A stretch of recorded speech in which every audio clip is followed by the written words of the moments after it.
everybody. Happy Saturday. How's it going? Good to see you all. Thank you for being here. Who do we got here? We got Meerkat, we got Brawny, we got E9, we got Beast. What's going on, guys? A round of applause for you for being here. Thank you. Beast, I cannot believe you put $20 on me wearing a red or blue shirt, and no one took your bet, so you didn't win anything, because you would have.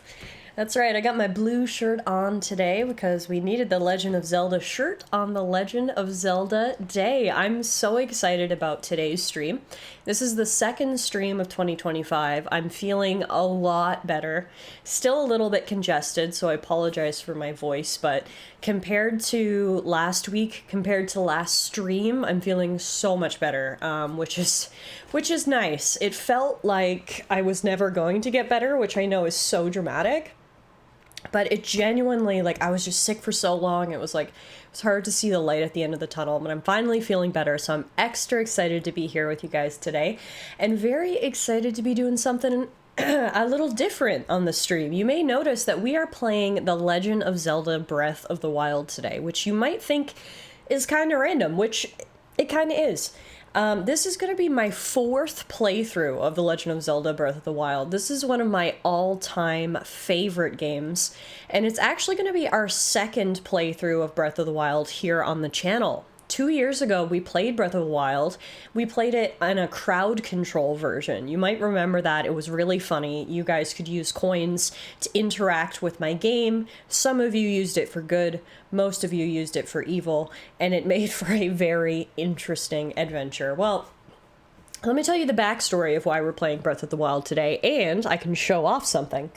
You guys might have seen this. I put it in the Discord. Basically, I bought myself a Christmas present this year because... why not? Be your own Santa. I got myself the Legend of Zelda Deku Tree Lego set, which I've really wanted ever since they announced it back in September. So I put it together over the holidays. It actually was like a little ray of hope throughout the sickness of the holiday season. Me and Alana would put together like 1 or 2 bags every single day and slowly build this tree, and it was like something for me to look forward to over the holidays. Anyway, so let me show off the tree. It's back here. There it is. So the tree is actually a 2-in-1 Lego set. It's you can do 2 ways. You can do the Ocarina of Time tree, or you can do the Breath of the Wild tree. I actually did a poll on Instagram last month and asked which tree did you guys want to see, and it was a unanimous vote.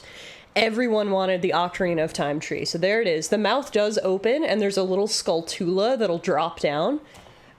It's really nice. The set is really detailed, and I loved it. So anyway, made the Ocarina of Time tree, but doing it just got me thinking about Zelda and how much I love it, and I thought, you know what?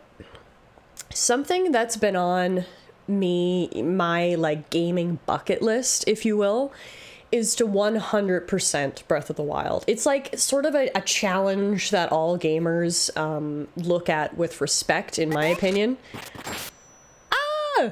What's up, Idaho? Canadians when it's spring. Yeah, it's spring. 5 seconds later, winter shows it's not done yet. You're not wrong. It's not Canadian winter if you don't get at least one false spring. Idaho, what's going on, man? Thank you for the 100 biddies. That's the brand new alerts, too. If you guys weren't here on Monday, you might not have seen those. We've got a full swath of new alerts for here on stream, and each one is a different evolution. So as you can see, the bit emote is Espeon, and thank you to Idaho for the 100 biddies. You guys got to see it. So yeah, basically, it's something I've always wanted to do in Breath of the Wild is 100% complete it. You might think, okay, like that's not a big deal, but it kind of is in Breath of the Wild because there are 900 Koroks to find. That's right. That's right. Breath of the Wild said LOL at every other game that had collectibles in it. And it said, guess what? We're going to give you 900 of these motherfuckers. So that's what we're going to do. Basically, it's something that's been kind of on my gaming bucket list. And after putting together the Deku Tree, it was on the forefront of my mind. And I thought, why not start it now? It's the beginning of the new year. And we can sort of pick at it throughout the year. Do a stream here, do a stream there, do a stream in between games when I don't know what to stream, when I'm in the mood.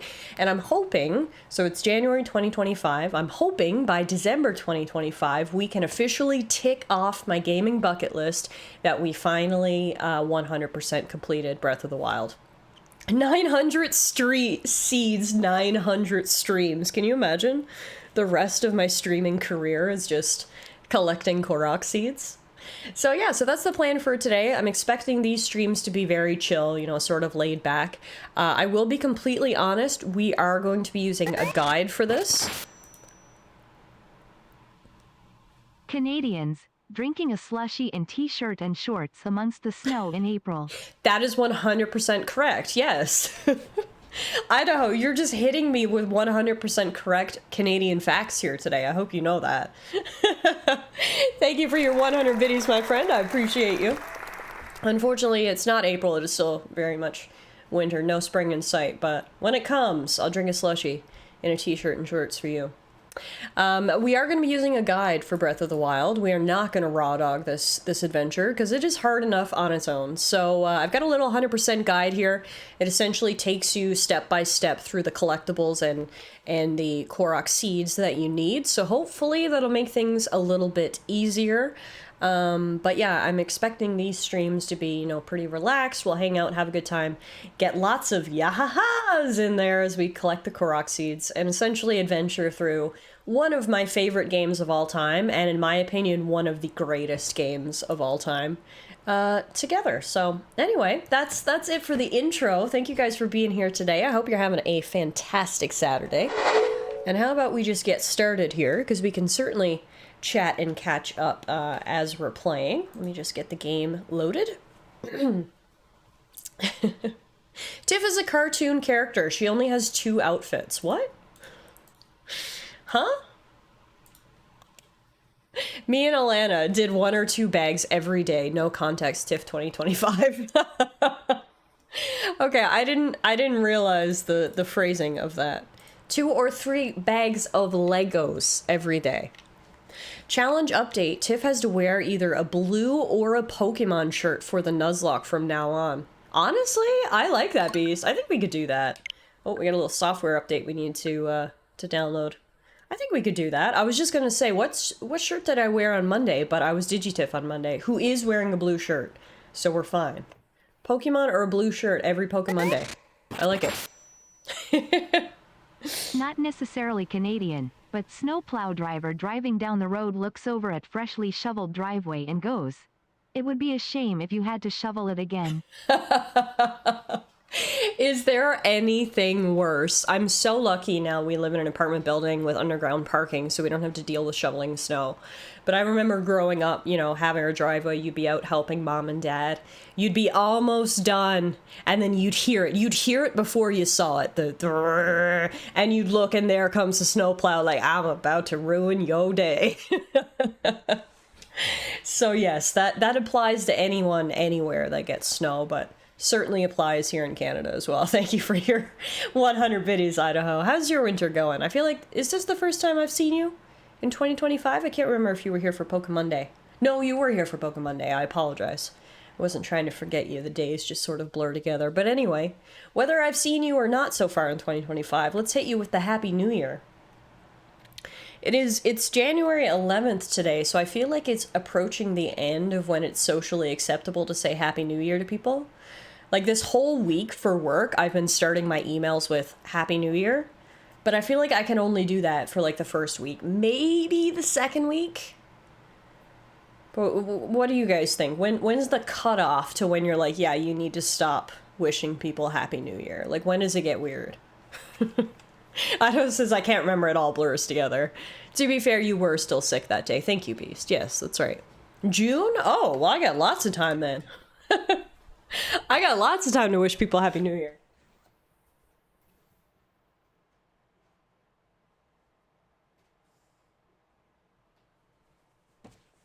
Got a new fan for Christmas, just like a desk fan. And I still haven't found the optimal angle to like how I need to set it for it to hit me. I need it to like hit me a little bit that it keeps me cool, but not hit me enough that I'm looking like Beyonce sitting here streaming. So it's like, it's a subtle balance. It requires subtle shifts.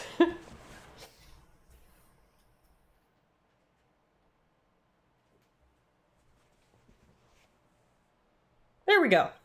I'm not looking like Beyonce, but I think I've got the cool flow. get in my way. All right, here we go. Jazzy, Octor, Revent. Hey, everybody. Happy New Year. How's it going? You arrived just in time. You can probably see here, but we are loading up The Legend of Zelda Breath of the Wild. This is it. After the game's been out now for almost 8 years, and we are finally going to do something that I've always wanted to do and I've never done. We're going to 100% complete this bitch. All right?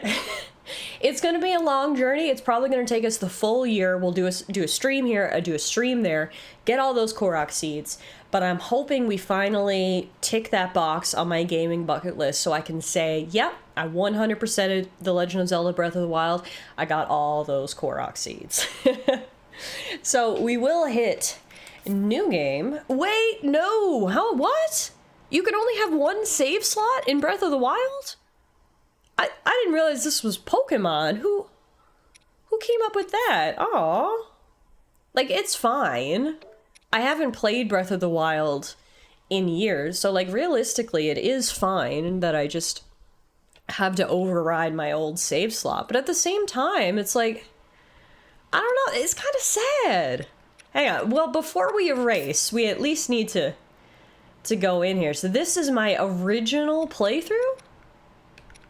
I guess. Oh my god, yes, the save file's from 2017. I can't erase this. No, wait, this is my original playthrough. Oh my god, hi Euro, you're a genius. That's right, we created Alana's profile for this very reason, because the last time we played a game that didn't allow us to have multiple save files, aka Pokemon Sword, I was like, well, fuck this, and I made a new profile.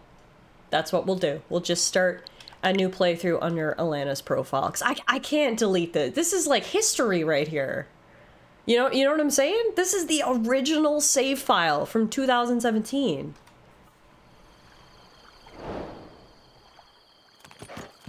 Oh, this is so nostalgic. I have this mega horse. I just don't understand modern video games and save slot restrictions. Yeah, me neither. There's no reason why video games should just have one save slot. Jesus, look at that horse. It's massive. Link looks so tiny. Yeah, this horse is literally massive. Look at it. I'm not even up to its chest. This is, yeah, no, we can't erase this save file. That's a horse and a half. Okay, spoiler alert, Link can get a really big horse in this game, but okay. We figured out what we need to do. We're gonna keep that save file in the archives, and instead we are going to use Alana's profile to create a new save so we don't have to delete our old one. It's really weird. Like Zippy says, there's literally no technical reason for there to just be one save slot anymore. You can work around it on the Nintendo Switch by creating different console profiles. Each profile has its own save slot, but it's still annoying. You shouldn't have to work around such a restriction, you know? Damn, might as well never play this game now, thanks for the spoilers. The best part is now we get to see this beautiful intro because the console's like, oh, you've never played Breath of the Wild before. Perfect. Speaking of, has everyone here played Breath of the Wild? It's been out now for quite some time, but I suppose that's not indicative of the fact that everyone's played it. I know for me, I'm still working through some games that are 10 years old.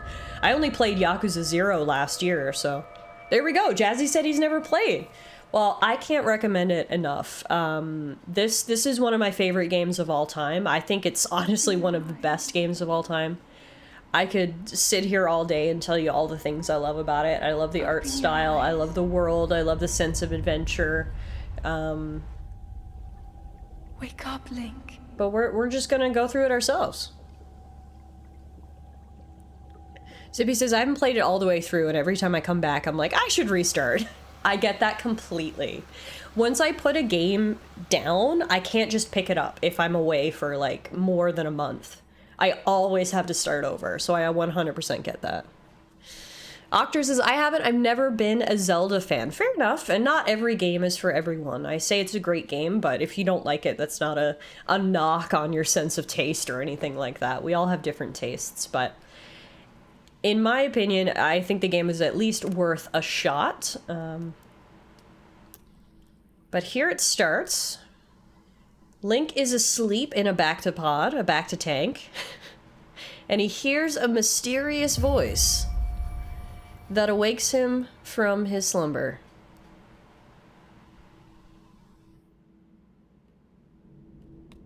And here you have it. Breath of the Wild. Let's get started. This is the beginning of our 100% run. It starts now. You're just jealous you can't sleep that long. Maybe. That is a Sheikah slate. Take it. It will help guide you after your long slumber. I can't even prove you wrong, Enime. That's the thing. I can't. I've got a cinnamon roll here, if you're wondering what I'm eating. So you could say my Saturday's going pretty well. There you have it. We have the Sheikah Slate, a mysterious tablet with a glowing center. You've never seen this device before, and yet there's something familiar about it.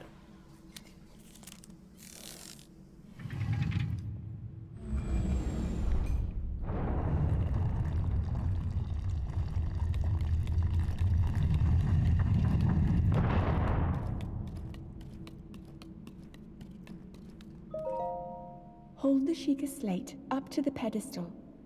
Man, I wish I had a cinnamon roll. I way. wish I had enough to share with you guys. Sorry. Not trying to make y'all jealous.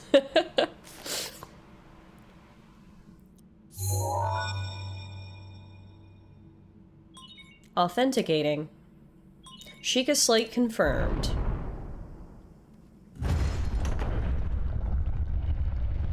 Imagine not bringing enough for the class. I'm gonna get kicked out. They're gonna have to call my mom and report this awful behavior. Link, you are the light. Our light. That must shine upon Hyrule once again. Now go.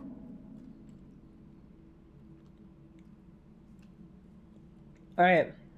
This right here, walking up these steps into Hyrule for the first time.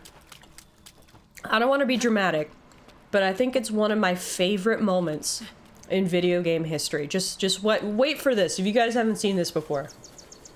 Here it is. Music kicks in. Sense of adventure awakens, and we get the beautiful, beautiful view of Hyrule. Welcome to The Legend of Zelda Breath of the Wild. Oh, I love this game. Hi, Muffin. Even Muffin's here. She loves it. Muffin had to come see this opening. She was desperate. It's like leaving the vault in Fallout. Exactly. Same vibe. Same vibe. This is the power of the Nintendo Switch. And, you know, you'll have people out there who, you know, moan and groan. Oh, the game only runs at 30 FPS, and oh, it's, you know, cel-shaded and a little blurry around the edges. You know, this game, it was never meant to look like, you know, some modern, really high-level graphical fidelity games like Horizon Zero Dawn, or it's working with the limits of the Nintendo Switch. But as we know, Nintendo can get the best out of their systems. And as Zippy says, it's very simple. Gameplay is better than graphics. And honestly, I love this art style. This is the art style that will age well. Like, this game is 8 years old, but still looks so beautiful. It's their use of colors. The way that they did the art in this game, it just makes you look like you're walking through a painting. And that's what I love about it. One of my other favorite games of all time is The Legend of Zelda Wind Waker, which is the other cel-shaded Zelda game, and that game still holds up today. So it's that reason I like when games make things that are more artistically pleasing rather than focusing on, you know, one-to-one real world sort of graphical comparison, because it's the artistically amazing games that will age well and that you remember. Yes, you know, Metal Gear Solid 4 looked photorealistic when it came out back in 2012. It doesn't look that photorealistic today because technology has advanced. But games like this, they're timeless, you know? Zippy says, some of my favorite games are graphically nothing. There's a ninja parkour game called N++. It's a remake from the Flash era of games, and it's amazing. It's literally just a stick figure ninja and 2D platforming. Yeah, and, like, don't get me wrong. Nice graphics are good. Like, I'm never gonna look at a game and be like, ew, those graphics are too nice. But it's just... on the map in your Sheikah slate. Other things are more important, and I also like when graphics don't necessarily mean photorealism. They mean an art style, just a timeless beauty, which is what I think Breath of the Wild has, you know?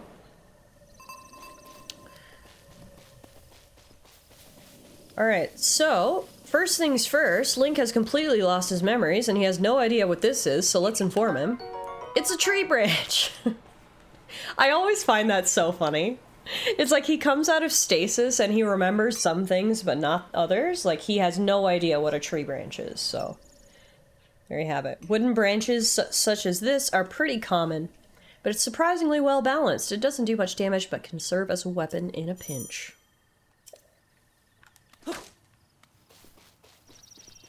Over here, we've got Hylian shrooms, a common mushroom found near trees around Hyrule. Eat it to restore half a heart. Speaking of timeless beauty, we need some Muffin. She's in her chair. Let me wheel her over so you can see her. You can only kind of see a little tiny bit over there.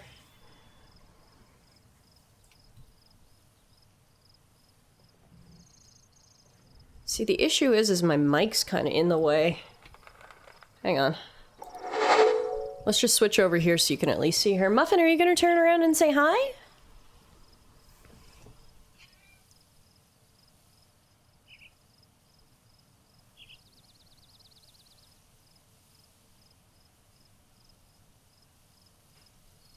She's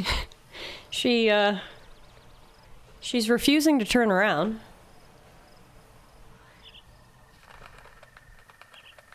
There we go. There she is. There she is. She's gonna hang out with us here today. I'll try to make sure my mic doesn't block her too much. I like your household. Your cat has her own office chair, but Alana has to keep her stuff in an Amazon box. It's called priorities, okay? So what's up, everybody? How's everybody's weekend going so far? Happy Saturday. Thank you all for being here. Hope your weekend's off to a good start. And yeah, as Jazzy says, look, it's called compromise. It's called compromise, alright?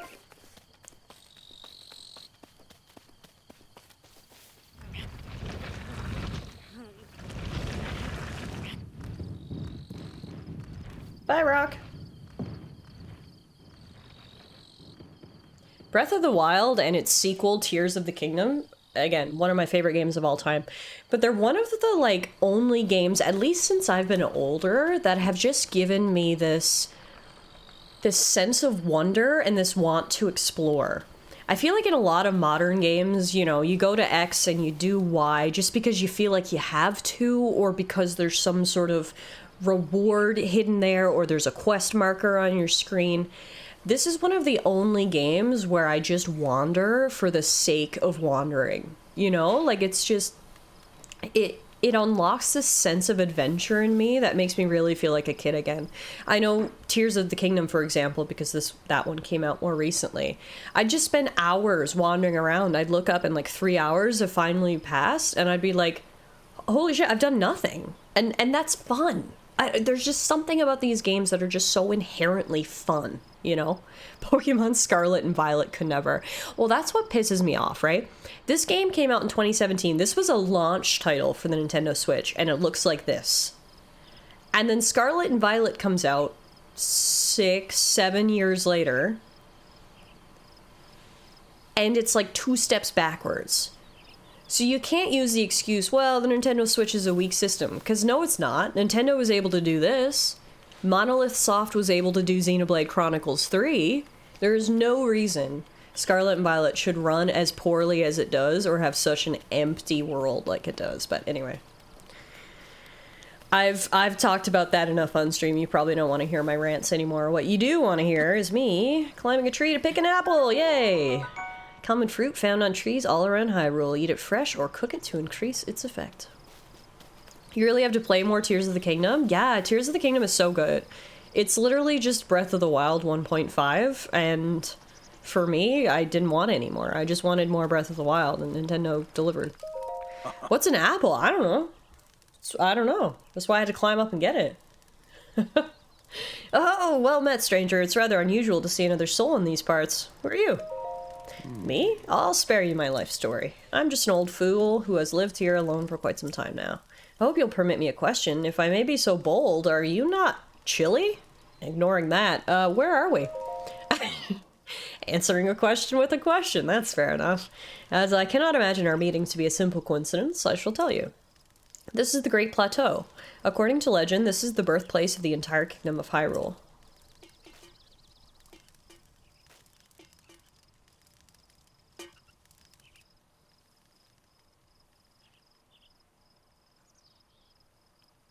Ooh.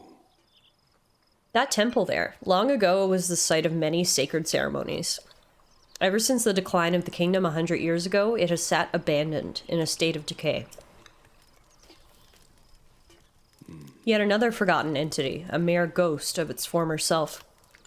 I shall be here for some time. Please let me know if I may be of service. Okay, well in the meantime, I'm stealing your torch. Is Link just running around in his boxers like a Florida man? You bet he is. Well then, just help yourself to that torch there, and how, may I ask, are you planning to use it? To set things on fire, obviously. What a dumb question. That is rather unnerving. Please be cautious with that around any dry grass that might catch fire. You know, there are plenty of monsters in this area. That torch would make a good weapon if need be. However, do not just swing it around without purpose. You must face your opponents and lock your sights on them. And by face my opponents, you mean like this? Easy there! I'm practicing! Oh shit, my stick's on fire. Speaking of on fire, we got a baked apple here. I beg your pardon, I do believe that is my baked apple. You can't just go about taking whatever you please. Oh, forgive me, I could not resist pulling your leg. Please help yourself. An apple and an open flame make for a succulent treat. I love how we're just pissing this guy off. Stealing his stick, telling him we're gonna burn down the forest, stealing his breakfast. Ha ha ha. Now, let's light some things on fire, shall we? Yeah ha ha ha! Yeah ha ha ha! And so our journey begins. Link the pyromaniac is ready.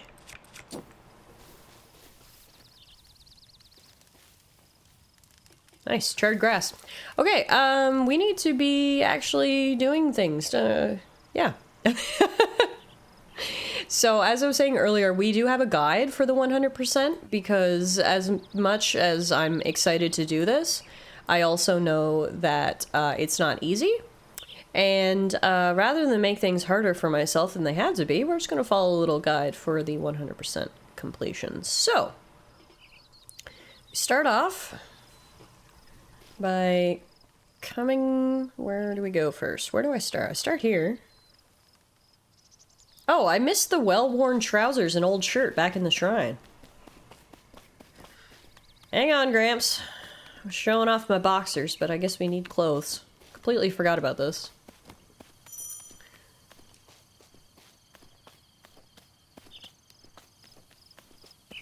apparently there were clothes in the Shrine of Resurrection. I was just so excited to come out here that I completely bypassed them. And I mean, who needs clothes anyway? That's optional, right? It's optional. Are there clothes in here? Oh yeah, there are 2 treasure chests right there that I missed. Although, to be fair, when we were in here earlier, it was dark. So, I have an excuse.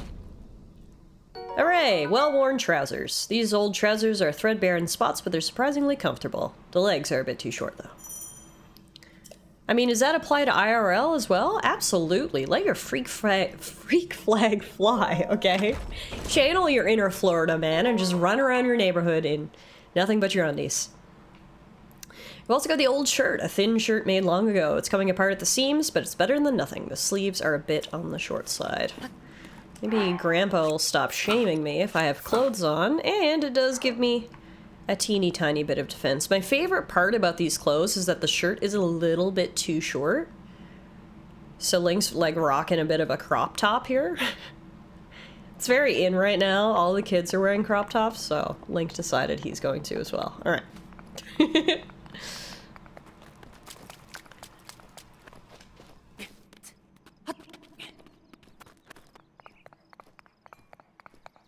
For my final bite of cinnamon bun.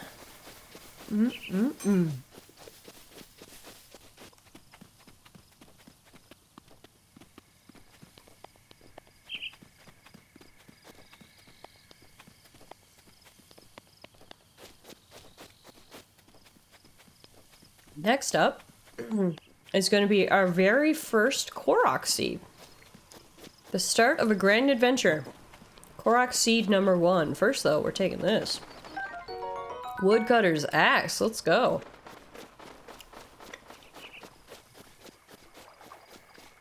It's like as big as Link is. Nice. Alright, everyone ready? Korok seed number 1. Geronimo! Our first Yahaha of many. You found me! Huh? You're not Hestu, but you can see me?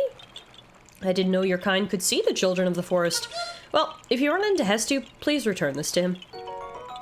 We got Korok seed numero 1. This small seed was given to you by Korok. It has a distinct smell. If you gather a bunch of them, you never know what may happen. Oh, and my friends are hiding in lots of different places too. Don't be shy about poking your nose into suspicious places. Is there an official Yahaha counter? I'm pretty sure when we played Breath of the Wild back during our crowd control run that TS made a Yahaha command. The issue is we're gonna need to reset it to 0. Just try, I think it's Yahaha? Aha! There it is.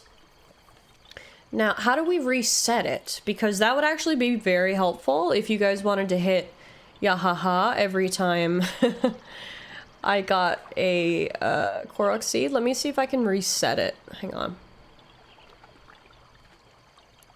Yahaha.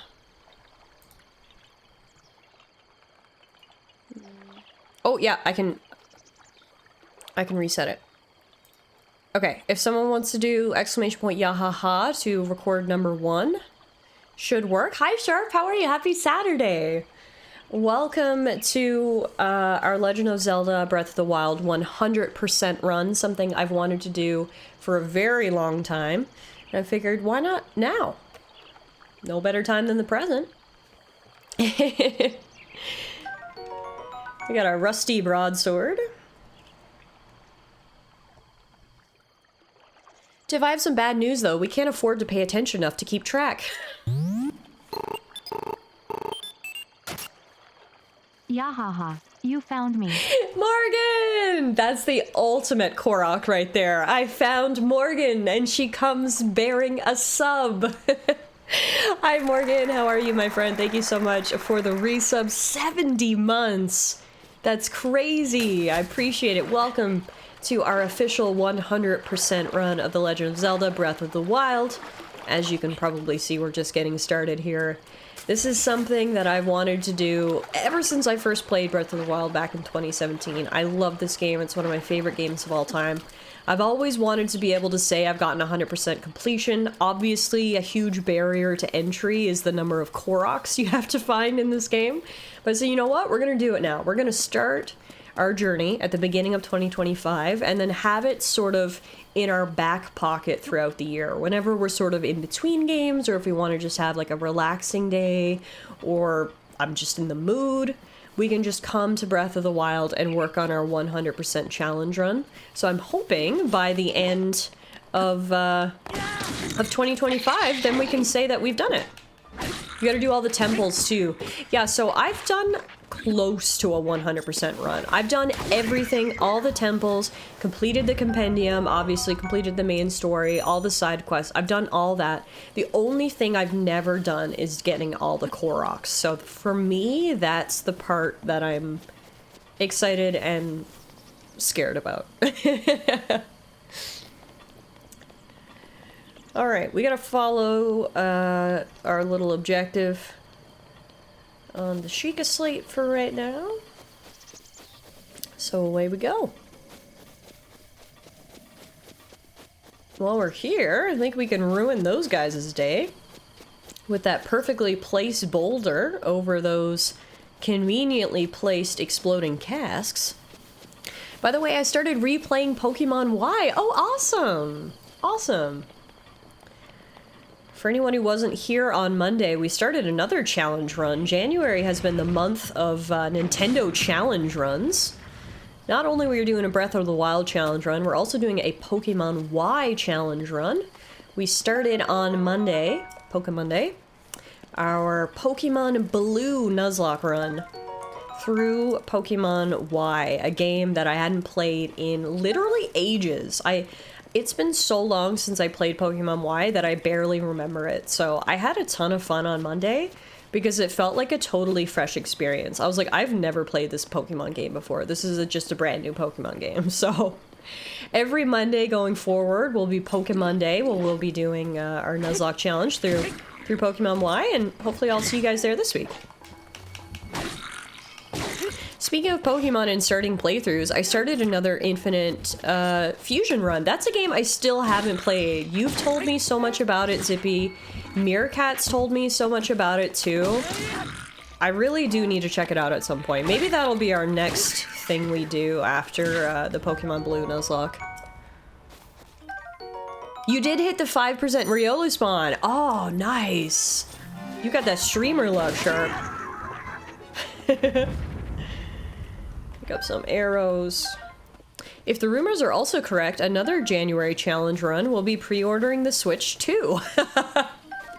Great point, Morgan. Lots of Nintendo's challenge runs here to start off the new year. That is a great point.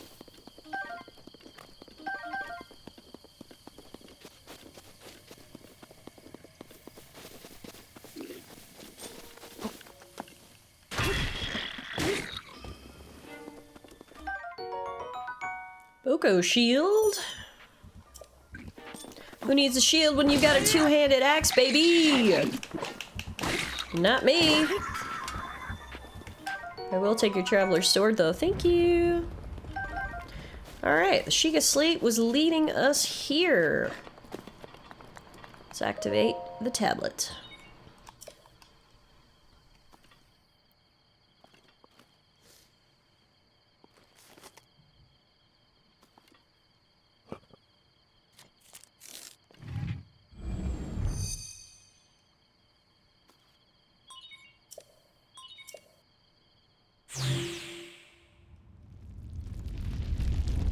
Wow, it's an earthquake!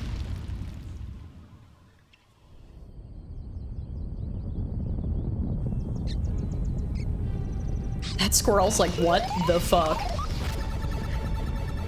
Hey, Lucky, how are you? Thank you for the follow. Welcome. Wowza. Here comes the tower. Not just that tower, many a tower. Towers everywhere. You get a tower, and you get a tower, and you get a tower.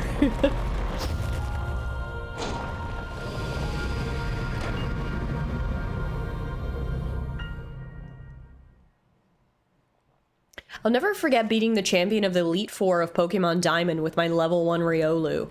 All my other Pokemon were fainted. I thought for sure I was done for because I forgot to switch out my level 1 Riolu. The last Pokemon the champion had was down to like 2 HP and he missed. I was literally crying. What? That right there is a gaming challenge run. That's on the gaming bucket list right there. That's impressive. Beating a Pokemon champion with a level 1? That's bragging rights right there. I like it. Distilling local information.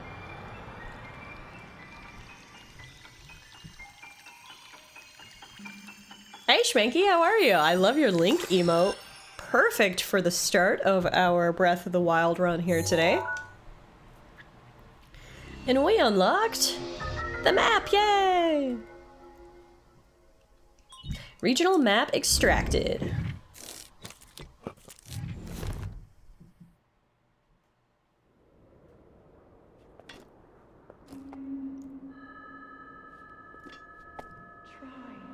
Try to remember.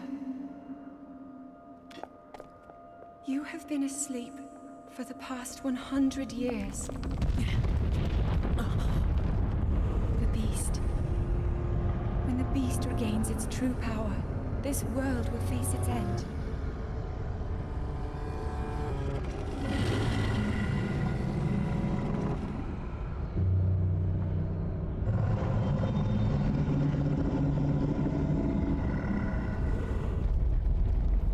Now then, you must hurry, Link. Before it's too late. Poor old Zelda. She's like, bitch, you've been taking a 100-year nap. Can you speed up the pace, please? Stop finding all the Koroks. Please just do something. It's been 100 years. Get it together. Breath of the Wild and Tears of the Kingdom are truly perfect games. I'd have to agree. That's why I want to replay this again. This will be my 4th playthrough of Breath of the Wild of all time. Actually, our 2nd Breath of the Wild playthrough here on the stream. It's one of my favorite games of all time. I absolutely love it. But one thing I've never been able to say that I've done is 100% complete the game, and that's where the inspiration comes from. It's time for me to finally check that off my gaming bucket list. Not gonna lie though, a 100-year nap sounds great. Can you imagine? Oh, so cozy for 100 years? Also, okay, Grandpa, that was impressive. My, it would seem we have quite the enigma here. This tower and others just like it have erupted across the land, one after another. It's almost as though a long dormant power has awoken quite suddenly. Yeah, I wonder who could have been long dormant. Wipes drool from corners of mouth. If you do not mind me asking, did anything odd occur while you were atop that tower? Well, you know, I did hear a voice, but that's normal, right? Well now, a voice, you say? And did you happen to recognize this mysterious voice? I did not. I see. Well, that's unfortunate. I assume you caught sight of that atrocity enshrouding the castle. That is Calamity Ganon. 100 years ago, that vile entity brought the kingdom of Hyrule to ruin. It appeared suddenly and destroyed everything in its path. So many innocent lives were lost in its wake. For a century, the very symbol of our kingdom, Hyrule Castle, has managed to contain that evil, but just barely. There it festers, building its strength for the moment it will unleash its blight upon the land once again. It would appear that moment is fast approaching. I must ask you, courageous one, do you intend to make your way to the castle? I mean, I didn't, but then I got shamed by a mystery voice, so I suppose yes, I do. I had a feeling you would say that. Here on this isolated plateau, we are surrounded on all sides by steep cliffs with no way down. If you were to try to jump off, well, no death could be more certain, or more foolish. Of course, if you had a paraglider like mine, that would be quite another story. Well, then, hand it over. Oh, certainly, why not? But there's no such thing as a free item in this world, you know. Is this old man trying to teach us about capitalism? Let's see now. How about I trade it for a bit of treasure that slumbers nearby?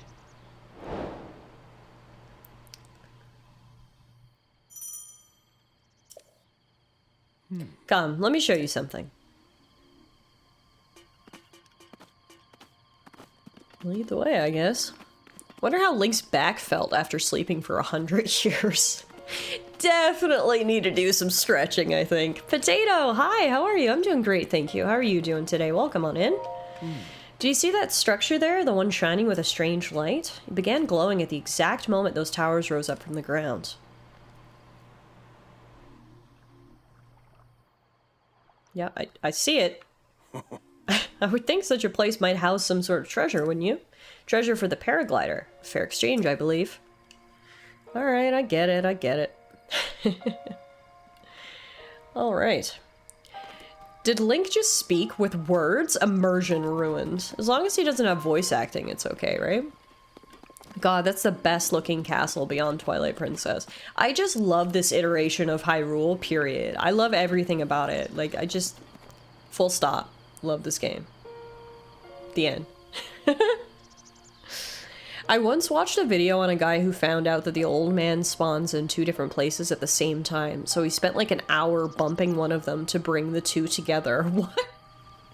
People have got so much patience, it's impressive.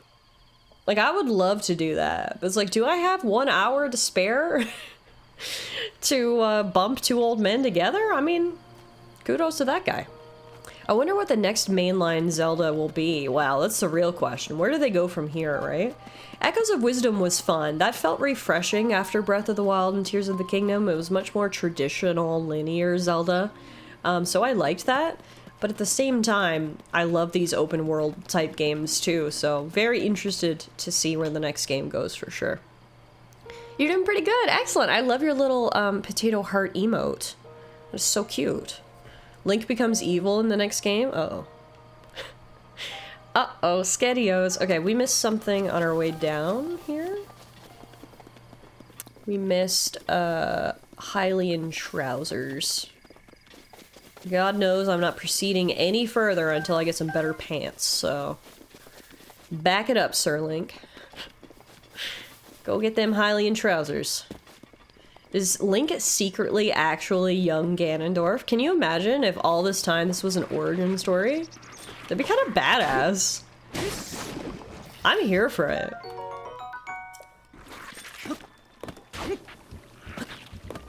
Still gotta get the controls back under my belt here. There we go. Now, where are the pants? They're here somewhere. First though, Hyrule Herb, yay! Pants, pants, pants, pants. If I was pants, where would it be? Ba ba ba ba ba ba ba. I think I went past it. I think it's up here.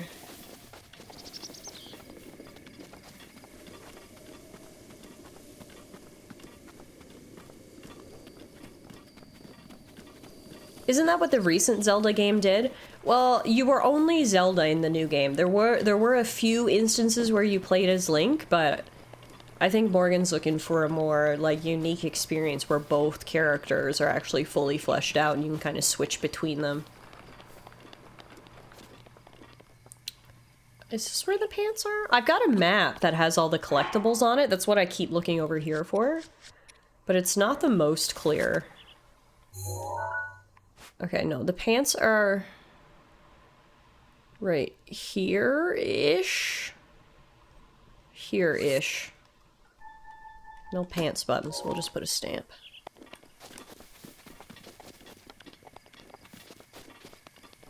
To the pants! I hope you get your 100%. I only got 98.04 on your playthrough. I mean... Potato... I would say that's a situation where you just round up, honestly. If I was you, I would be telling everyone that I 100%ed Breath of the Wild. If I got to 98.04, because that is impressive. But yes, I really, really hope that I actually get to 100%. As I've said, it's been a bucket list item of mine, and I'm kind of glad to finally try to do it, but we'll see. I'm not going to rush through it. This might take us the full year. Might need to check back in 2026 to see if I've, to see if I've actually done it, but we're gonna try. I saw someone rage quit at about 600 seeds during the lockdown dark days. Well, that's why I'm using a guide. Like, I'll be completely open and honest. I am following a guide here. It's an image. It's split into different sections of the map, and it has every collectible marked on it.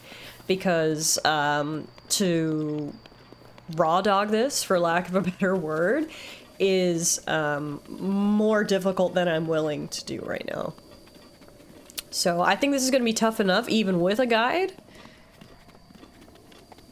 So I'm going to do what I can to help myself a little bit, but we'll see.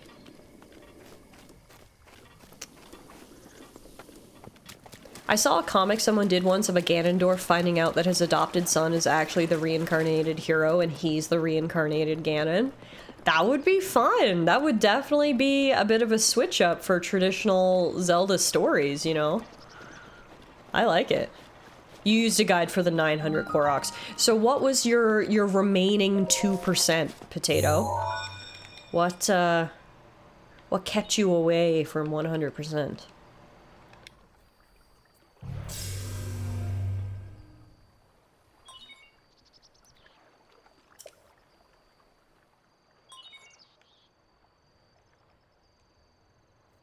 Here's our first shrine. One of many. You guys all have to remind me, is there 120 shrines? I think that's the number that comes to mind, but again, it's been a while.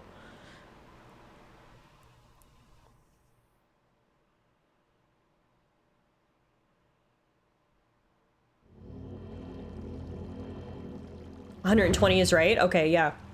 Nintendo really was like, you want a game? We'll give you a game. Like, goddamn, you are gonna get your money's worth. 120 full main quest, 120 shrines, like 50 side quests, 900 Koroks.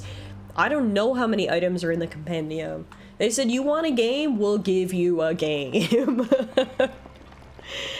Alright. Now, we can't do anything right now, so we're gonna have to access this little thing here.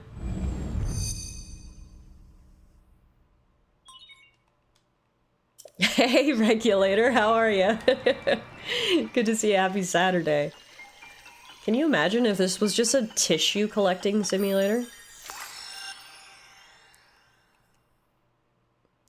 What is? Magnesis! Also, Potato, thank you for the follow. It's good to meet you. Welcome on into the stream today. We can now use runes from our Sheikah Slate, which allow us to do incredible things like moving giant metal pieces. Yay!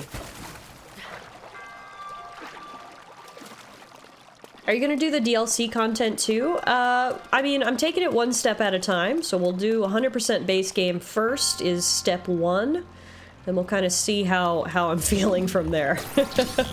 I don't wanna overcommit at this point, you know?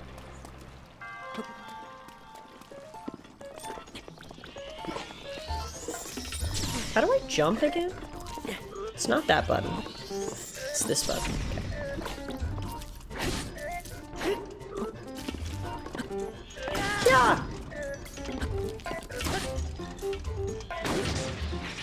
Bye-bye! Alright. What's up next?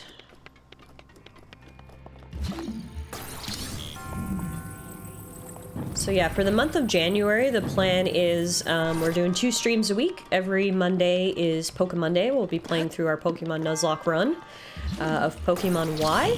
And then on Saturdays, we're going to be working on the Breath of the Wild 100% run. And then we'll, as we move into February, I'd like to reevaluate basically each month where we're at. You know, if maybe the Pokemon Blue Nuzlocke will have ended in tragedy by then. Maybe we'll be beating our head off the walls, collecting Koroks, so we'll need to switch things up.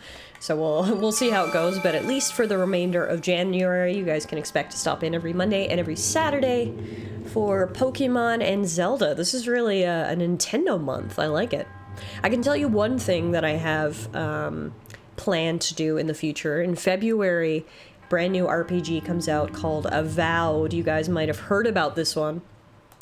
This is a new game set in the world of Pillars of Eternity. I don't know if any of you guys played those games from Obsidian. They came out actually around the time of Tears of the Kingdom. I loved Pillars of Eternity 1 and Pillars of Eternity 2. So I'm super excited for Avowed, and we are going to be streaming Avowed here on the channel, which I cannot wait. So I can't wait to explore that world with you guys. Pillars of Eternity 3, yeah.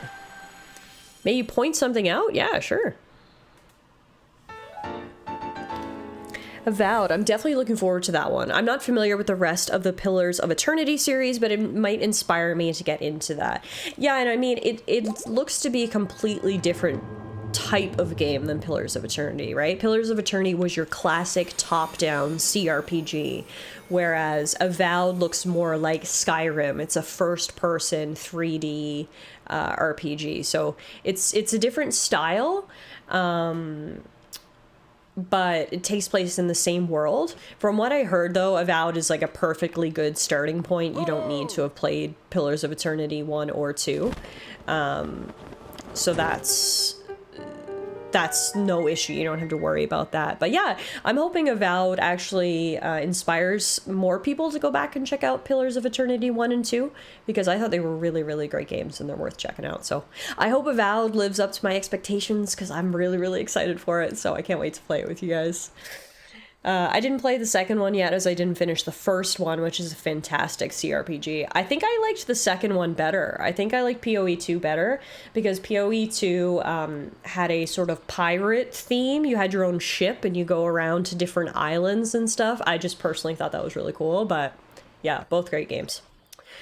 Here's Old Man. It seems you managed to get your hands on a spirit orb. Well done.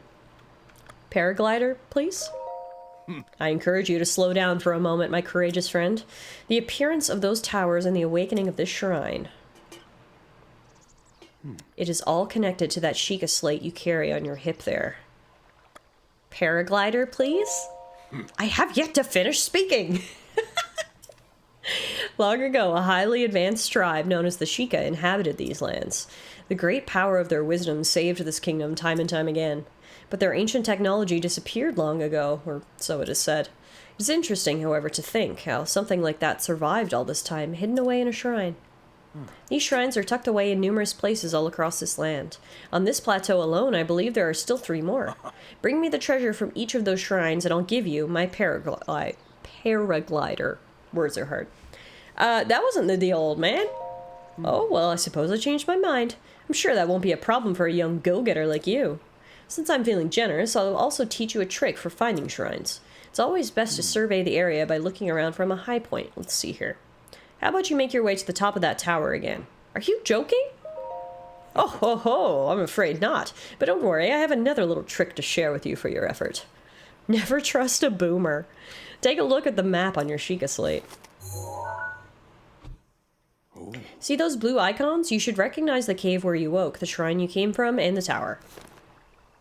You can travel instantly to any of those places with the Sheikah slate. Or so I heard quite some time ago. I do not know if it actually works as such. Okay then. Potato says there's always at least 1 chest in the shrine. Oh, and do I need that for 100%? Probably, hey? Damn it, okay. That's a good tip. Thank you for that heads up, Potato. I'd rather hear it now, at the very beginning of the run, than later. So we're not going to leave any shrine until we find at least one chest.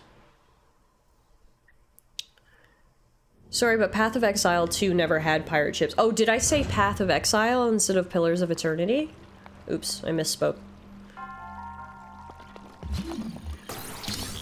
Oh, no, I didn't. You're just making a joke. Oh, okay, sorry. Joke went right over my head. No, speaking of Path of Exile 2, I'm looking forward to checking that out. I just personally, I don't like to play games until they're out of early access. Just a personal thing of mine. So I'm waiting for that game to come out of early access. Another game that I'm waiting to come out of early access, which should sometime this year, and I can't wait to play, is Hades 2. That's another one we'll definitely check out later sometime this year on stream if it does release from early access. If Elon can beat it, you can too. Hey, MK. Now, where's this chest? Oh, I see it. I see it. It's gonna require a little building, I think.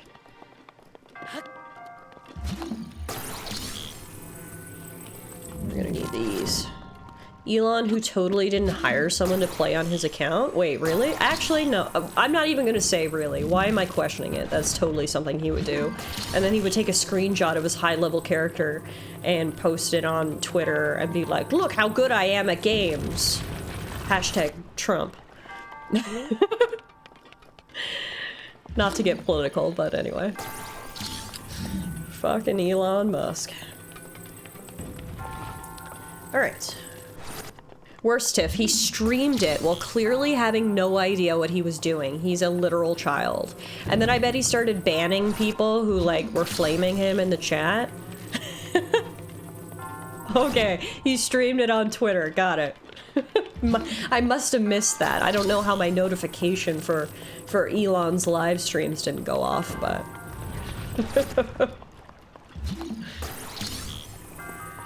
Okay, actually, I don't know if I need these blocks. I thought I did, but... no, actually, I think we do. On second thought, we might. We might.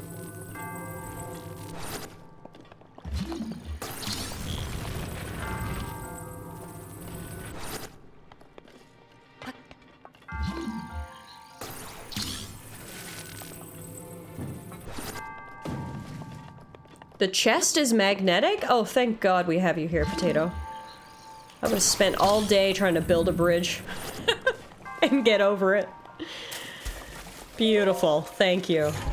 I knew that, but it has been a few years since I played Breath of the Wild, so thank you for refreshing my memory. Now the issue is I got rid of my bridge. Can I just make a little ramp to get back up here? I know my ramp didn't work for that plan, but can it work for this one?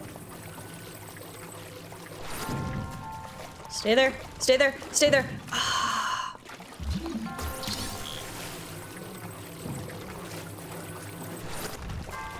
Stay there. No!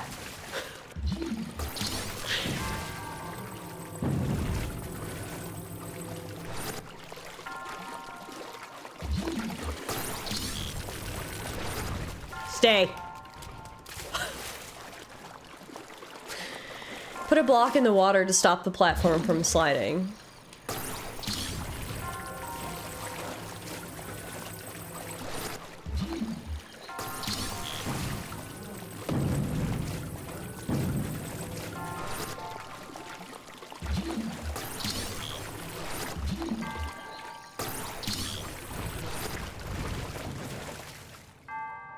Just fast travel out. Love the way you think, Potato. Love the way you think.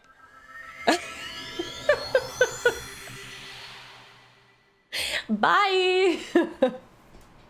Some Googling later. I mixed up Pillars of Eternity with Tyranny. Oh, I mean, that's fair. They came out at the same time. They're both from Obsidian. They're both CRPGs.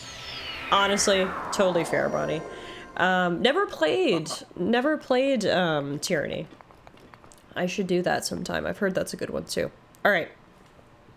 Next up in our quest, we've got a ton of Korok seeds over in this little wooded area, which is called the Forest of Spirits. So believe it or not, I'm going to fast travel again, back down to the shrine.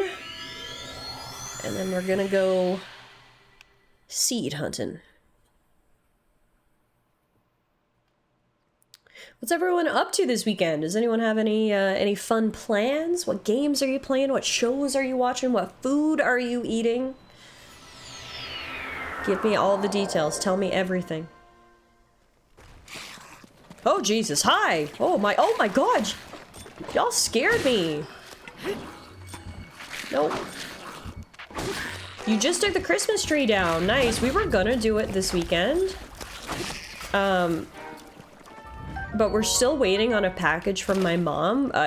for non-Canadians out there, our major postal service, Canada Post, decided to go on strike over the holiday season. Obviously great for them for, you know, leverage in negotiating and whatnot, but bad for the rest of us trying to get things mailed over the holidays. So my mom was just gonna mail up our package using another service provider like UPS or FedEx or whatever, but their prices were insane. So I was like, you know what, Mom? It's fine. We can just have 2 Christmases. Like, we don't need all these presents on one day. Why don't you just wait till the strike's over and then send them to us, and then we'll have Christmas round 2. So that's what she did. She posted the package, or I think she's posting it on Monday, so the package will be here in like a week or 2. So me and Alana were like, why don't we just keep the Christmas tree up so we can have Christmas round 2? Which is exciting because, as you guys may or may not know, I was so sick over Christmas, so I kind of need Christmas round 2 right now, you know, like, I really need it, so TLDR is, we're keeping our tree up for a little while.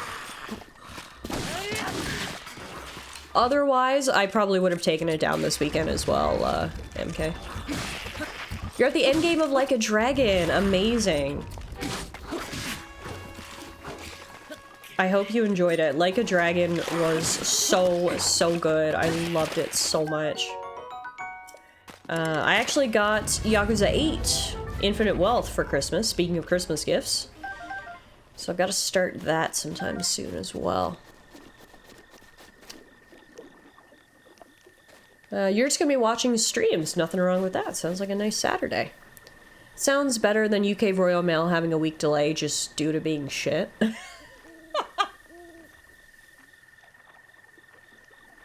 Wait, what is this? I don't remember this clip, Morgan. Hang on, Morgan just posted a clip from our last Breath of the Wild playthrough. This was the crowd control playthrough. Can we watch this together? Hang on. This is cute too because I'm Tiffy Nuggy in this stream, which is a major throwback. Nope. That's chatception. There we go. Alright, let's see this clip. Tower. It's a beautiful rainbow! Oh my god!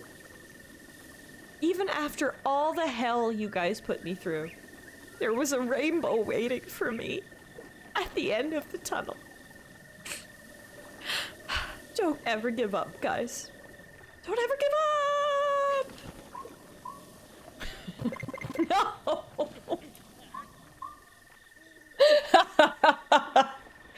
Wow. Talk about an inspirational message gone wrong, am I right? Not you guys taking away my stamina after I told you to never give up. That honestly summed up the crowd control playthrough in a nutshell. Y'all were just constantly making my life a living hell. And I somehow survived it. We beat the game. Amazing, right?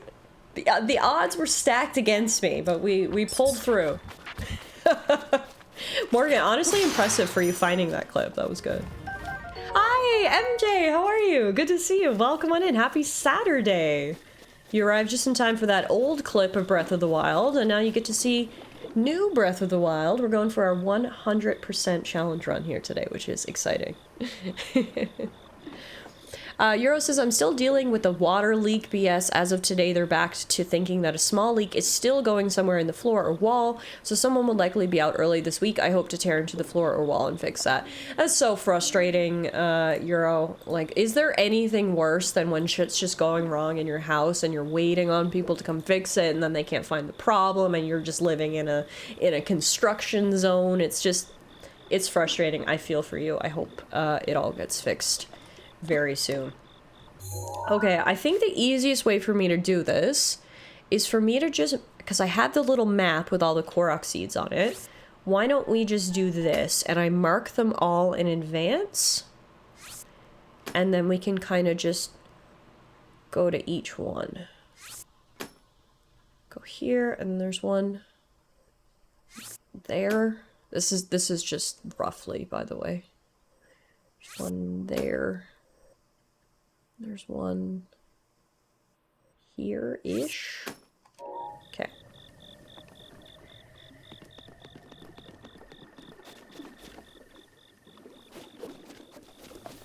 Alright. What are we looking for? Oh, this is a gross mud puddle. Alright. Well, underneath gross mud puddle is this. A magnesis stump. We pick the rock up. We put it in the stump. Yeah! Ha ha! That's Korok seed number 2. It's so fun and nostalgic seeing Breath of the Wild gameplay after playing through Tears of the Kingdom. Yeah, I haven't played Breath of the Wild in actually years, so it's been really exciting to play for the 1 hour we've been playing here today. Because this is one of my favorite games of all time. I absolutely love this game so much. And it's always been on the bucket list to someday 100% complete it, and I figured, why not? Let's make 2025 the year. So here we are. And you know what that means. We got lots of Koroks to find. Alright. So that's those two.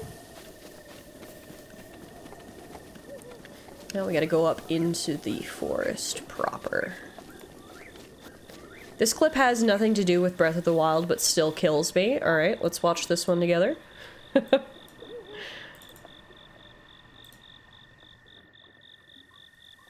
Let's watch this one together, shall we? Morgan's pulling out all my good clips. I feel like it's only appropriate that I watch them. Miss Muffin's already jealous. Touche. Good night, Kirky! Thank you for hanging out. Oh Muffin! Oh my god! Look at all the stuff she knocked over!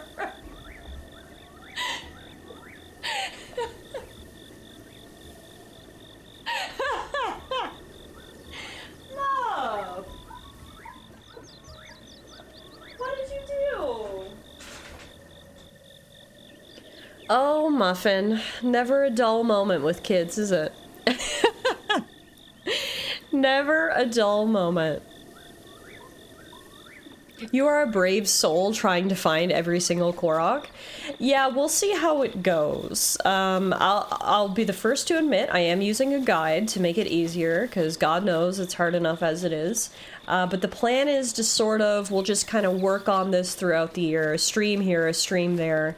And hopefully, you know, maybe by the end of 2025, we'll have found them all. Or maybe we'll have given up halfway through, who knows, but we'll find out. Okay, apparently there is a rock under these leaves. So to clear the leaves, I guess we need to set them on fire? Aha! I was just gonna say, but how do we do that? Lo and behold, fire. I have petted Happy and Noor. I've petted Hilda. I need to pet Muffin. I have a new goal. I will pet all of my friends' pets. Honestly, that is a legit goal. I love that. Yes. And we will make petting Muffin happen, 100%. There we go. Oh god. Oh, I'm on fire too. Ah, shit. Okay, good. Whew. Yeah, ha ha! Alright, perfect. I bet Quasar is so soft. I would also love to pet Quasar. I just need to do a pilgrimage to everyone's house. Like, stop in for, like, literally 5 minutes. Be like, hi, Morgan, I'm not here to see you. Who I'm here to see is Baby Cat. Give her some good pets, and then on to the next one. What are you doing here, Pop? Well, so we meet again. What are you doing? Can you not see that I'm hunting here? You'll scare off my prey like that. At least crouch down a bit. I'm gonna scare off your prey just because I'm an asshole. Hee hee hee hee hee. Anyway, next Korok. What's up here? I think should be a rock somewhere around here. Yep. Yeah!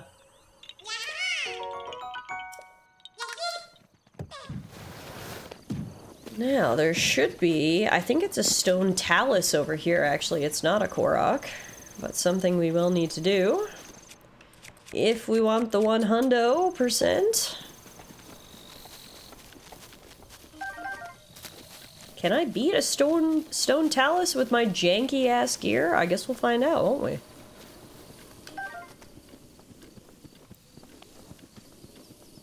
I imagine that one meme where I visit Zippy and I'm just like, move, bitch. Me pushing Zippy out of the way to find Quasar. Quasar is the softest cat I've interacted with. Not the silkiest, but defo the softest. I'm honestly lucky. Oh, Zippy's just a proud dad of a soft boy. Melrose is silky soft and always smells like a vanilla croissant? Alright, guess I'm adding Melrose to the animal petting tour. MJ, tell me about Melrose. What's she like? What color is she? How old is she? Give me all... You know what? This is not just limited for Melrose. Everyone in here who has a pet, stop what you're doing and just tell me everything about them. And nothing about you. I don't care about you. I just need to make that part clear. The Yahaha command's not working? No! Okay, hang on. We'll see if I can fix it after I beat up this guy. Believe it or not, we're doing okay. So far, so good. The issue is all my weapons are gonna break, but that's just part of the Breath of the Wild charm, isn't it? I know this is a part that a lot of people hate about the game. Honestly, I get that. It's a valid criticism. It's not even that I hate the mechanic so much. Like, it's a fine mechanic. It forces you to use lots of different weapons. What I hate is that the durability of some weapons is so dumb. Like, we just went through 4 weapons fighting the stone talus, so I just wish the durability wasn't quite as low as it is. I think it would be an okay system if you didn't run through weapons so much. And I know the higher rarity, higher level weapons do have higher durability, but it's still not where I would like it to be, so I think the weapon durability criticism is a valid criticism, but for me, I love this game so much that that's just kind of like a blip on the radar. Like, yes, it's a negative, but it really doesn't take away from the game, in my opinion, but obviously to each their own. I know some people really hate it. Isn't it like a thing in Ontario that most apartments have to be pet friendly? Yes, I believe that's a recent rule, is that you can't put a no pet restriction on apartments, which is really nice, because I know for a lot of people renting, finding a pet-friendly place is like half the battle, so it's really cool that Ontario did that. My most recent pet was a bonsai tree. Oh no, rest in peace, bonsai tree. Alright, down goes the stone talus. We did it after all, because I had enough weapons. And now we get lots of shiny things. We get rubies, we get ambers, we get flint, which isn't necessarily shiny, but yay! Okay. Melrose is a calico. Oh, beautiful! We love a good calico kitty. She's 5. She's a 65% perfect, precious, cuddly baby, a 30% spicy, spoiled brat, and 5% demon. What can I do but give you a round of applause for that perfect description? I feel like I know her now. That's perfect. Zippy says, I feel like that's standard distribution of cat behavior. Yeah, she's right on the bell curve.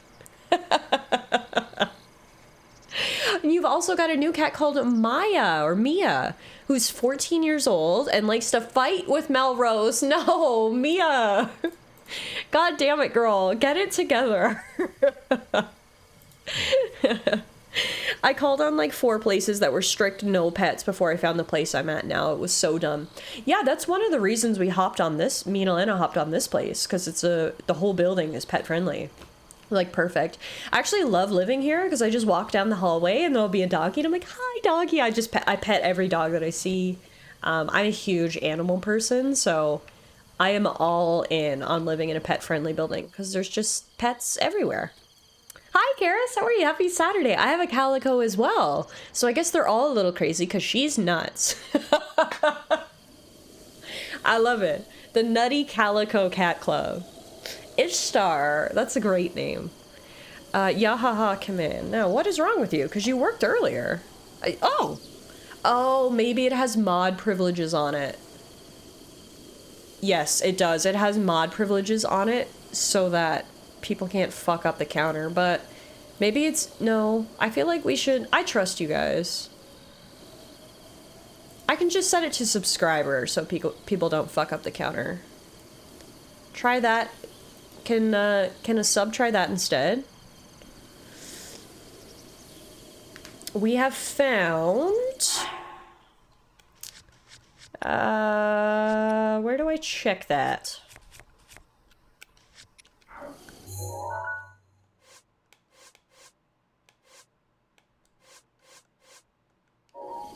Am I dumb? Oh, there we go. 5. We found 5. If you want to get the counter up to 5, that would be great. But yeah, we'll leave it subscriber just because obviously I trust all of you guys. Everyone in this community is fantastic, whether you're a subscriber or not. I'm not saying only subscribers are good, but you know, this is the internet. There are trolls every now and then. People like to come in and fuck shit up. So we'll just leave it at sub permissions for the yahaha command, and if I need to change it, then we can. All right, I think no. There's one more here. There's a flower trail somewhere around here.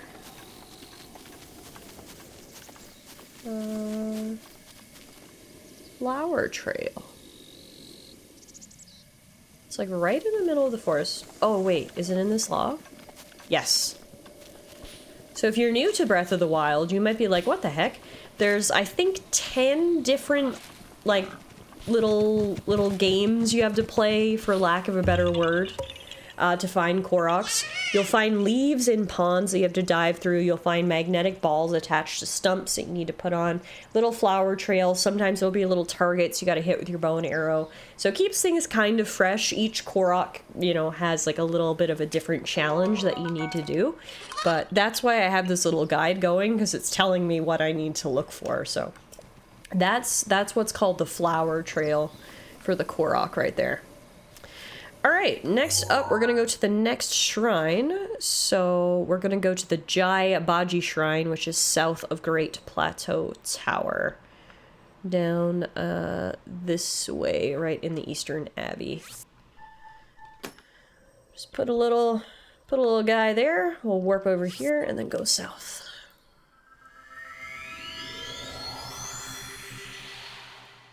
Trolls on the internet? Never. Oh, is there a timer in between? I can probably lower that too. No, it says the cooldown's only 5 seconds.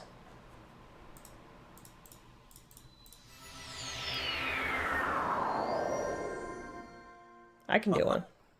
There we go. Now we're caught up. That's 6, right?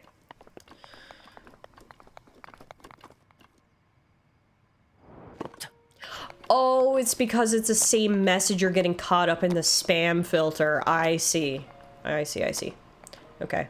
Well, after now, we're all caught up now, so there shouldn't be such a fast and furious flurry of yahahas. Alright. To the next shrine.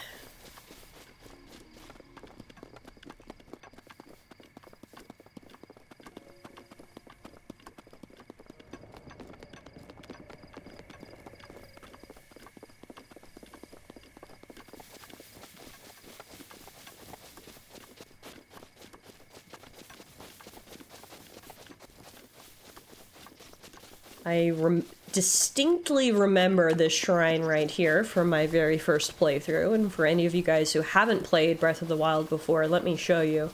This shrine right here, well, let me just say,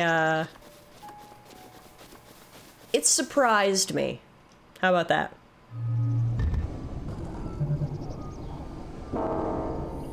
That's right, this is the first part of the game where you meet a guardian. This thing scared the heck out of me the first time I saw it. It shoots lasers at you. And that little, like, missile noise, you'll hear it in your dreams. Now the issue is I kind of need him to hit me so he can blow this thing up. Come on! Ow! I thought I was gonna be able to dodge. I didn't dodge. There's our first game over. Freaking lasers! Yep. It surprised me too. I stood and watched to see what it did. And, well, then we know what happened. The music's so much scarier with the ones with legs. Yeah, plus those are just, scarier because they can chase you. At least this guy's in one spot. Should we be doing a death counter on this run, too? Death numero uno. One of many, I'm sure. I'm just thinking, we don't need him to blow that up. I can just climb over the wall in the back. No thanks. I don't need your negativity today, sir. I'm gonna use the powers of rock climbing. Oh god, there's another one back here. Ah! See? This is why I don't like this shrine. Alright, in we go. In we go. I'd like to get all of the Great Plateau done today if I could. I feel like that would be a really good start to our run. We're already like almost halfway through, so we can definitely do that today, I think. I would take Guardians over Gloom Hands any day. Okay, yes, agreed. Gloom Hands, fuck those things. Yeah, you're right. Hey, Gameology, I just practice repeatedly until I can parry them as almost an afterthought. I died many, many times in the process. But honestly, good on ya, Gameology, because I bet that made your life a whole lot easier after the initial death period, you know? Oh my god, the Guardian lasers still haunt me, but I think Gloom Hands are worse. Okay, so we're all in agreement that Gloom Hands are the frickin' worst. Okay, as long as we're all in it together. Time for our next power. We got a new rune. A bomb! Yay!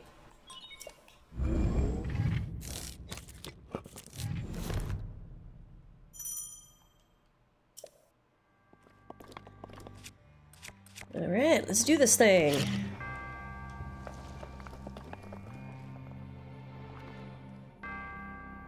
Oh. I forgot that they're remotely detonated bombs. I was just sitting there waiting for it to blow up and then was like, oh, oopsie.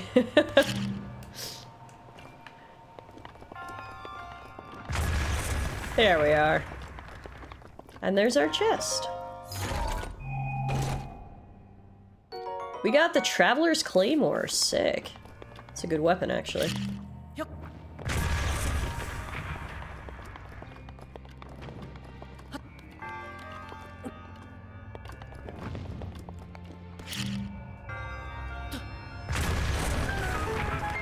Oh, is there anything better than that puzzle complete sound?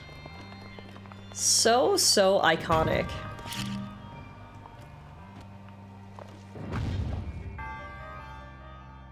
There's the claymore, and the claymost.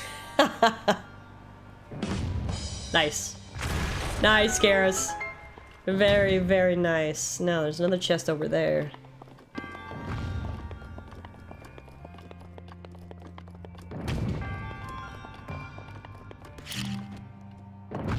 Oh, wait. I didn't want to put a bomb on it. I wanted to put me on it.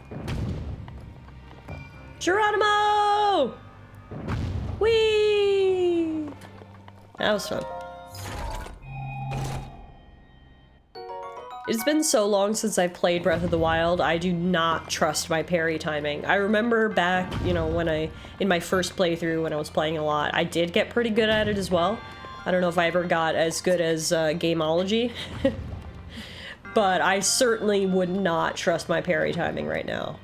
That's gonna be a skill we need to work on regaining. Alright, try number 2 complete.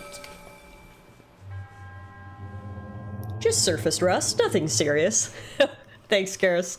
Thanks for believing in me, my friend.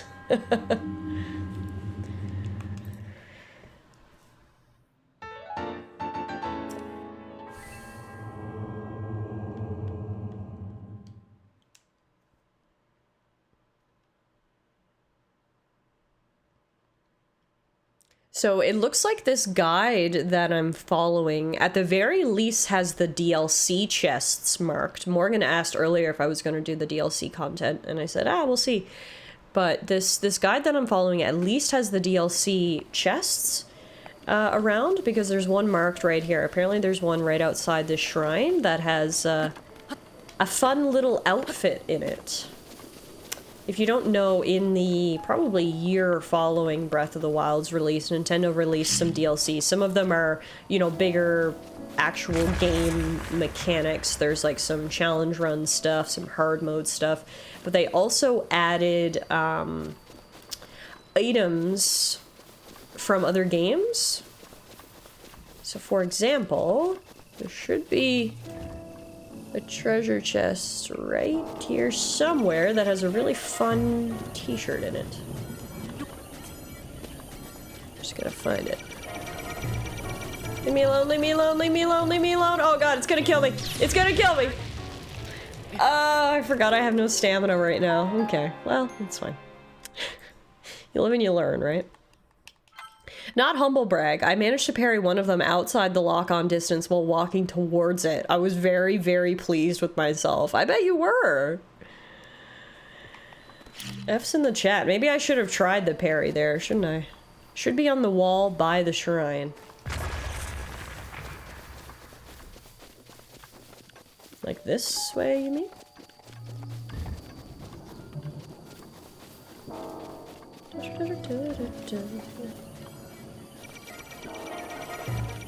Or actually, is it marked with that little star down on my mini-map? No, that's something I did.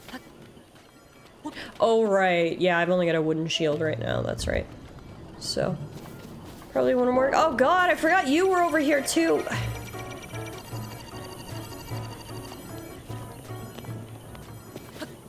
Oh god. Are you playing with the DLC? Oh, you know what? Remember, to make a new I had to make a new profile to start a new file because I didn't want to erase my old file. I bet this file doesn't have DLC. That would make sense. I didn't think about that. That would explain it, why I can't find it. Okay, well that's totally fine. There was a little Nintendo Switch logo t-shirt that you could find here if you had the DLC, but we will live without it. That is a-okay. Alright. To the next. There is a Korok seed behind the shrine.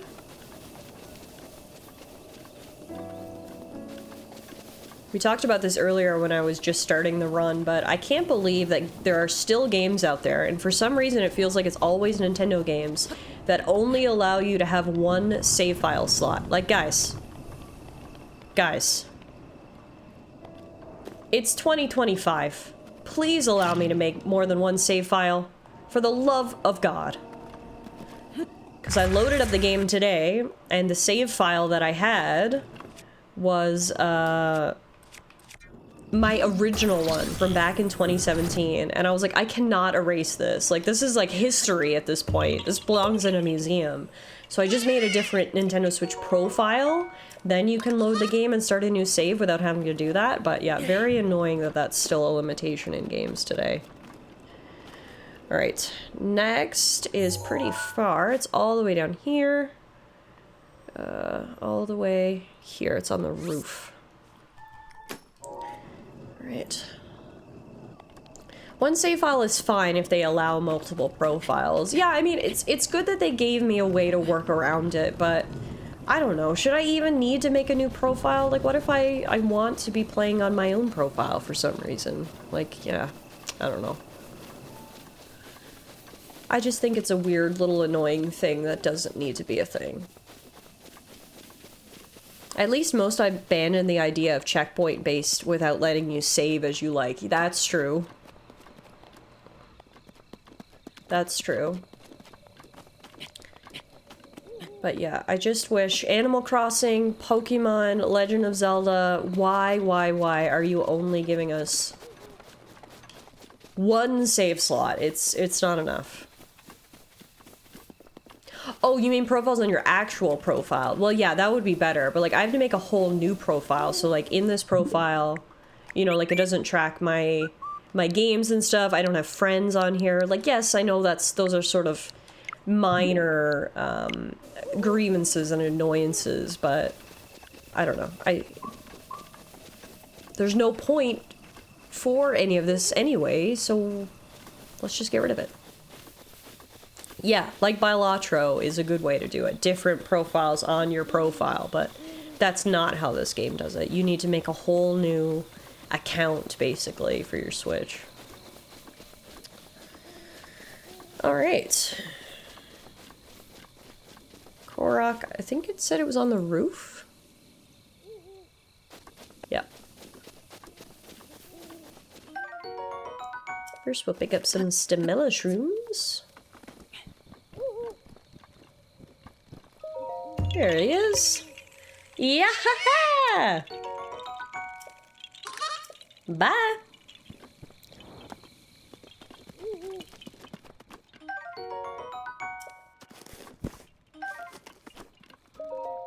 The Old Man's Diary. Well, let's read this, shall we?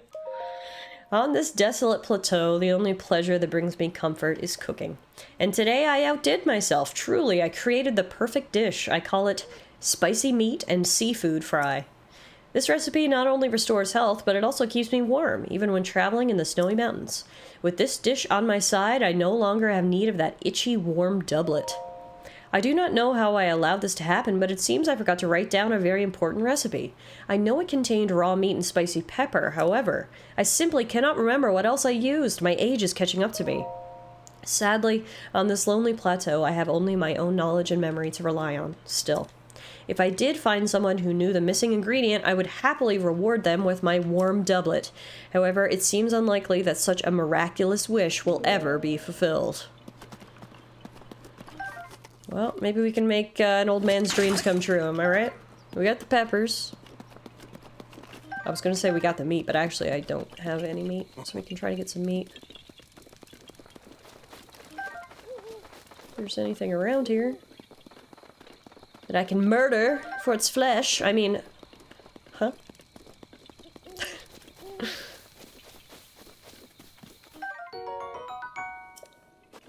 Farmer's pitchfork.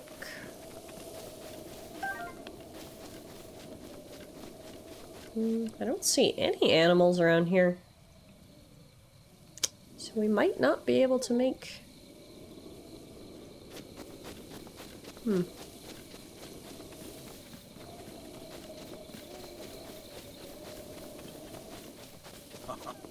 What up?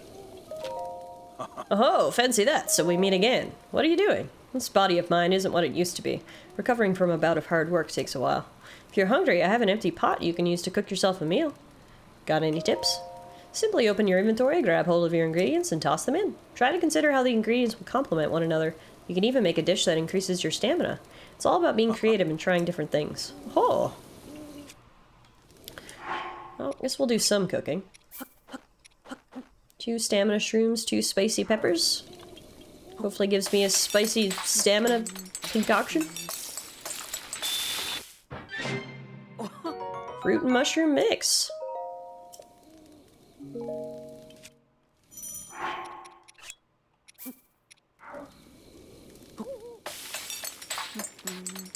Oh my god, I forgot how much I loved the cooking sounds. I know, me too. Spicy sauteed peppers gives us a low cold resistance that we're probably gonna need as we climb the mountain here, because I'm not gonna get the doublet because I don't have any meat. I remember when I was first playing this game, because I'm sometimes very dumb, I didn't know how to cook. I made it all the way to fighting the Lionel in the Zora domain and still didn't know. That's honestly how I got pretty good at parrying and dodging. Just bash my head against a wall and eventually something breaks type mentality, I guess. And hey, that's a valid strategy. Alright, I always loved this. I feel like the Great Plateau in this game is so good for sort of acting as a tutorial or demonstrating all the different types of things you can do in this game. Like cut down a tree and make a bridge. Like that's just so fun. It's that sort of player agency the ability to truly make choices in a game that's so much fun. Alright, the next shrine should be right up on top of this cliff, which is fine, except for the fact that I don't have much stamina to do much climbing, so we're gonna have to see what the best way to approach this is. First and foremost, I kill these guys. Or they ruin my day. Ow, see? Told you they'd do that. He fell off the cliff, so he's definitely having a worse day than me. Okay, bye! Thank you. Take your stuff. Perfect. Alright, oh, wait a minute. What's in here?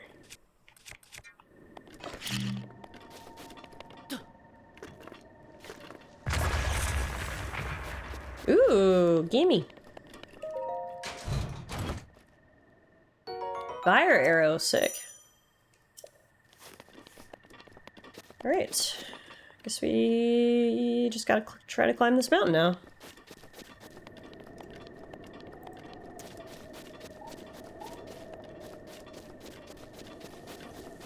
Let's do the thing. I do have stamina shrooms. Probably should have cooked them at the old man's fire, but it's okay. We're fine. We're just gonna do a little rock climbing and all is gonna be fine. Honestly, the way these sort of little rock outcroppings are spaced, I think we're gonna be able to make it up here, especially if we pick up these shrooms on the way. I think we'll be alright. Funny enough, Link uses much less stamina rock climbing than he does running, so.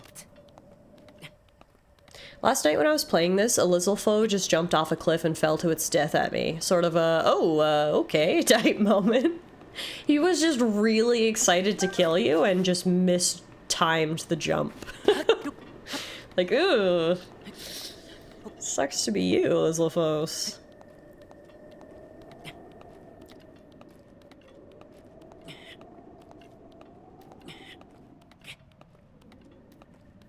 Obviously, this climbing mechanic in Breath of the Wild has become pretty iconic as well now. We recently played a game at the end of last year. We played Little Kitty Big City. First of all, if you guys haven't played that game, do yourself a favor and play it, because it's adorable and funny and awesome.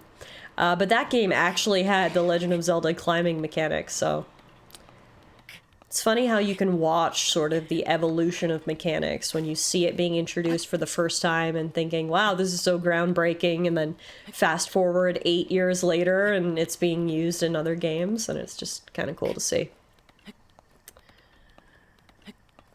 Up, up, up we go! You loved Little Kitty Big City? Awesome! I'm so glad you played it, MJ. It was on my to-play list for a while, and I finally got around to it last month, and I loved it. It was so good. We actually got 100% completion in Little Kitty Big City too, which admittedly is much easier to do than in Breath of the Wild. But I was still happy about it. Alright, into our next shrine.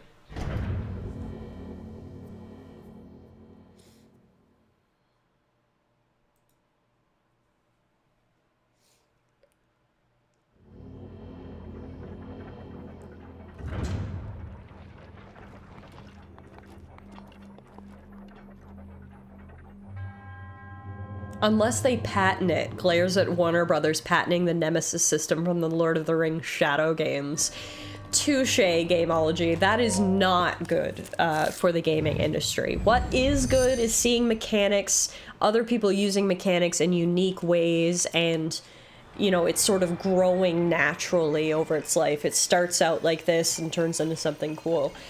When someone just straight up patents it, it's like, no. You can't use this. Yeah, much less fun. I would have to agree with that. Speaking of Assassin's Creed, or as Bronny so eloquently called it, Ass Creed, did you guys see that Assassin's Creed Shadows got delayed again? It's coming out in March now. I gotta be honest, at the very beginning, when they first announced Assassin's Creed Shadows, I was like, okay, I'm interested. I love- oh god. I love the time period, I love feudal Japan, everyone's always sort of been asking for Assassin's Creed Japan, we're finally getting it. I was like, you know what? I'm gonna give this a try. And now it's just like, I don't know, there's been so many delays, what we've seen of the game doesn't look very polished. I'm just, the long and short of it is, I'm not as excited for it anymore as I was. Domino's Pizza roasted them and asked if they wanted help with delivery time. No, they didn't. Really? That's hilarious. Oh, that's good. Shout out Domino's Pizza.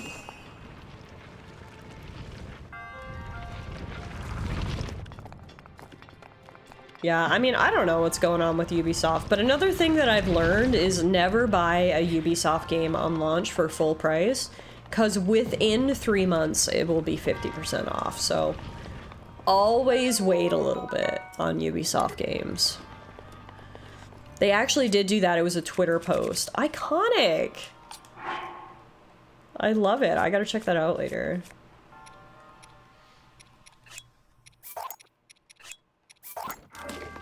Yeah, Ubisoft appears to be imploding, which is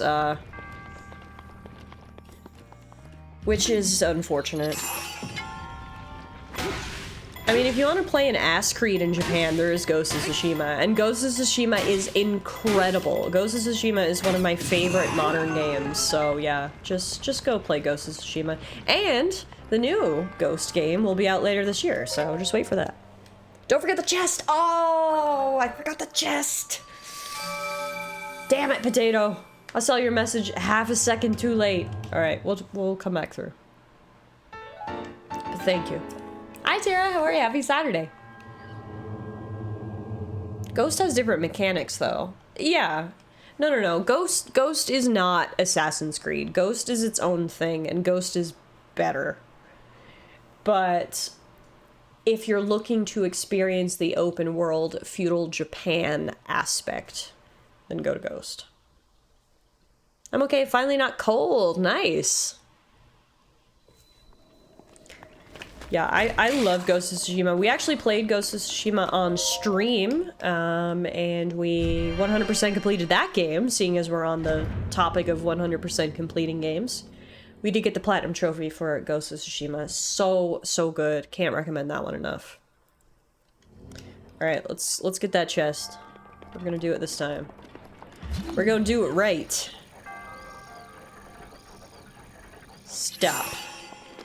Stop right now. Thank you very much. I need somebody with a human touch.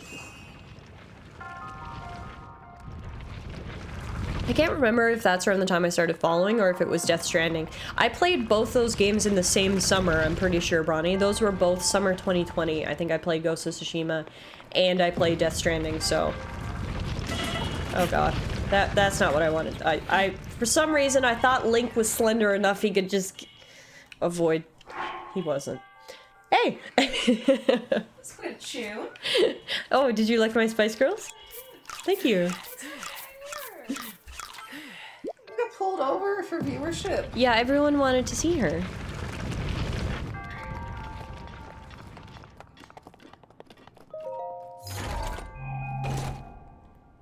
Kara says hi. Hi. I would love my tea warmed up. Oh my gosh, the service! Look at this! Getting my tea heated up, getting my bowl taken away. Thank you, ma'am.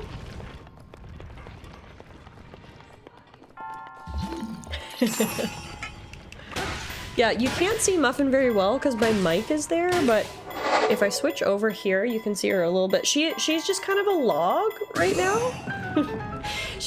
She's just a fuzzy tube. She's having the nap of her life on this blanket that Morgan made her, actually. Morgan made Muffin this blanket, and it's her favorite. It's on her chair. She hangs out there. Yes, Muffin has her own chair, blanket, and pillow because she is spoiled. Muffin Loggins. Yes. She's a muffin log. Just hanging out there. She's having a heck of a snooze. Can't really see her. Do you want to turn around and say hi?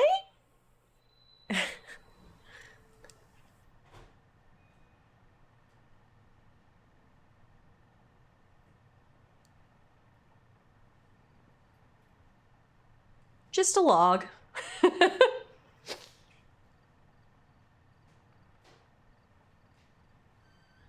She's so comfy. Alright, shrine is done. What's up next? We're going around the corner. Oh, thank you. We got 2 Korok seeds up here. Okay, I'm saying this now, and I'm saying it with all the viewership you have as my witness. There are sharp things in the top thing of the dishwasher, so don't just reach your hand in when you're unloading and catch them. Got it. Right, everyone? I did my due diligence. She did her due diligence and is warning me. Cut fingers in the kitchen. Is warning me about the sharp objects in the top drawer of the dishwasher. All of you as my witness, if I knew how to tell how many of you were there. Let's see, who do we got? Who do we got here today? We've got 24 of us. 24 is our witness. They'll never put me in jail. They'll never put you in jail at this rate. You've got such an alibi. Captain's log? No, even better. Muffin is log. Muffin is log. You know when you're just having such a good sleep that you're just a log? That's Muffin this afternoon. She can't even be bothered to lift her head to say hello to all 24 of you. She's just, just stare at my log body, humans. Should Tiff be using such a dangerous kitchen item as a dishwasher?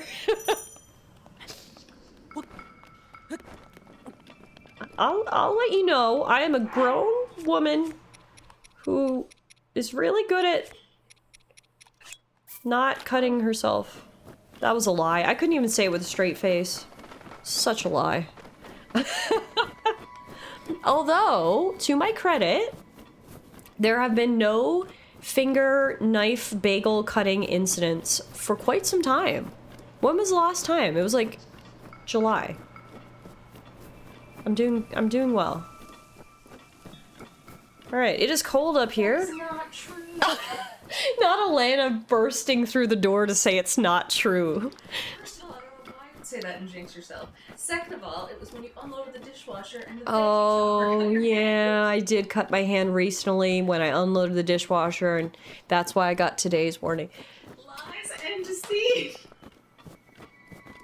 I don't like the negative energy that you're spreading in here right now. I came in to give you a warning so you didn't hurt yourself, and now I'm to blame. Yeah! Let's focus on the Korok I just found, shall we?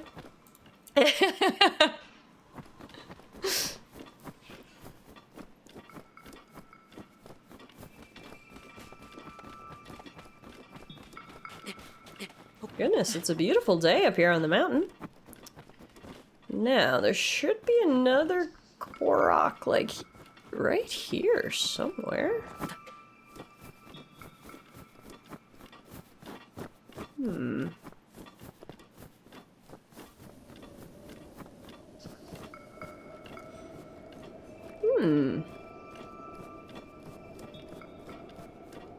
It must be down this way.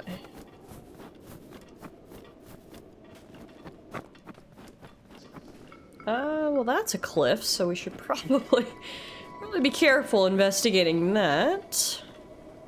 Oh, I think it's right there. Hang on. I think I might have needed to keep going around when I was down this way.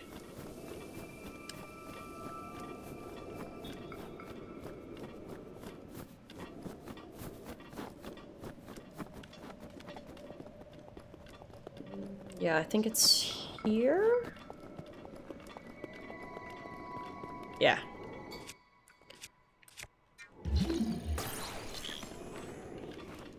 Wait, I can't... It's under this. But... this thing isn't metal, so I can't... move it? Okay, no. We'll have to do stasis, and then hit it, and flip it up.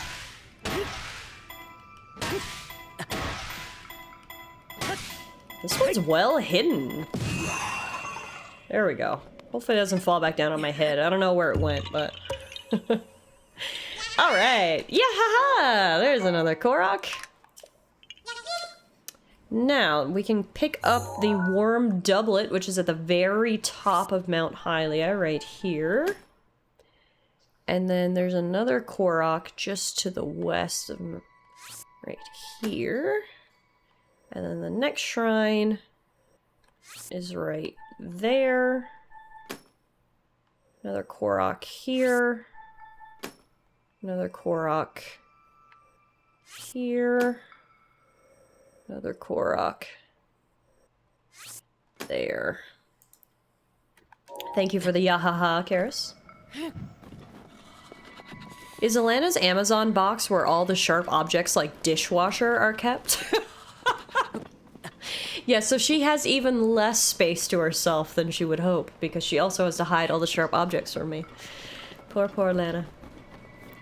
Alright, we are freezing our buns off up here, and unfortunately my hot peppers, expired, so we're just gonna have to keep healing ourselves.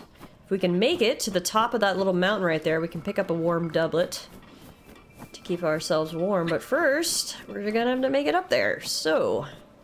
Come on, Link, you can do it! Put your frozen back into it! That box is probably some kind of TARDIS. Is that what kind of doctor Alana is? My lips are sealed. I have no comment on the allegations proposed. Absolutely no comment at this time.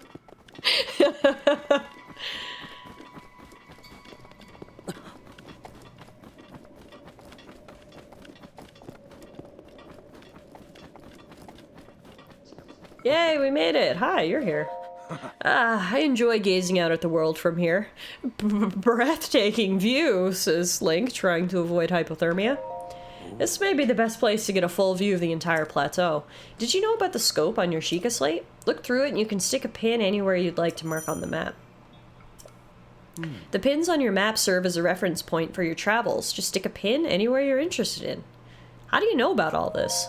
Oh, just a few tricks I've picked up after many, many years in the wild. You may take my advice or leave it. Go ahead and take a look if you feel inclined to do so. You did well to make it this far without the proper clothing. Please take this Worm Doublet as a reward for your tenacity. Oh, thank God. Thank you. Gives us some cold resistance. A warm pullover typically worn by mountain folk. Its sturdy fabric and thick gloves are great at retaining body heat. I assume you'll want to try it on right away, yes? I thought you might be eager to see how it looks. It's quite fetching. Old man, stop trying to make fetch happen. Brody says, my beard is almost that size. Unemployment is keeping my face warm. Hey, perks. Well, I suppose it matters not. It's yours now. Do take care to put it on before you get too cold, though.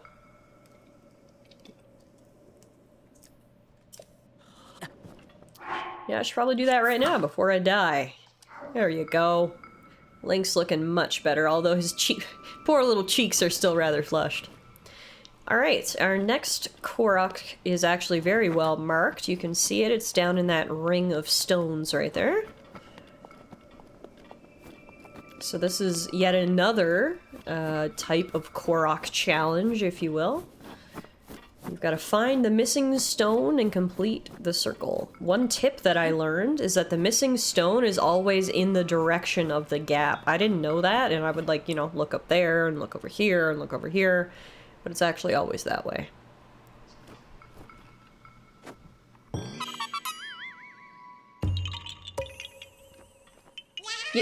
You found me! That's, Korok seed number 11. Alright. Oh, we're one behind on the yahaha counter. Tiff, when is another Crab's Treasure returning? We'll probably get back to that sometime in the new year. Like I was saying, we're not going to be playing Breath of the Wild, like, flat out or anything. I think this is going to be a game we sort of pick up and play every now and then, so we'll work another Crab's Treasure back into the schedule, too, sometime. Now, in the new year, now that I'm finally better and can get back to streaming consistently. There we go. Yahaha counter is at 11. Thank you, guys. We're gonna crash these guys' party and get to our next shrine.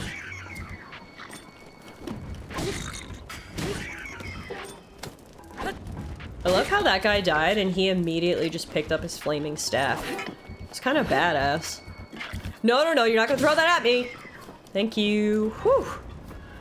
Reflexes, am I right? Stop him from throwing that exploding barrel into my face. Oof. Alright. You really can get a hell of a view from up here.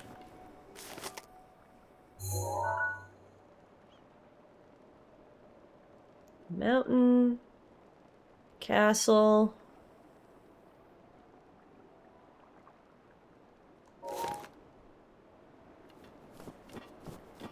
Alright, up to the shrine.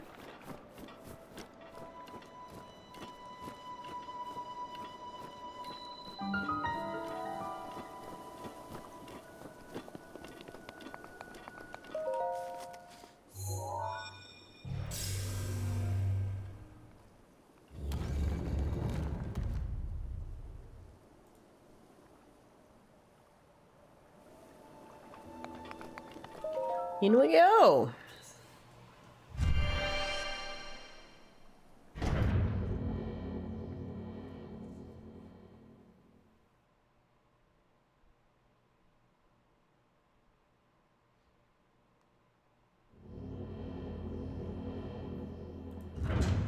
I've been playing Grounded today. I had to explain to my friends simply just how terrifying nature really is. About how ants pin you down, cut you open, and dissect you alive in swarms of dozens. Remind me never to play Grounded, will you? Yeah, no, I can't play Grounded. There's too many bugs. I love the idea of it. I love how you're little in a big world. That's always a fun premise.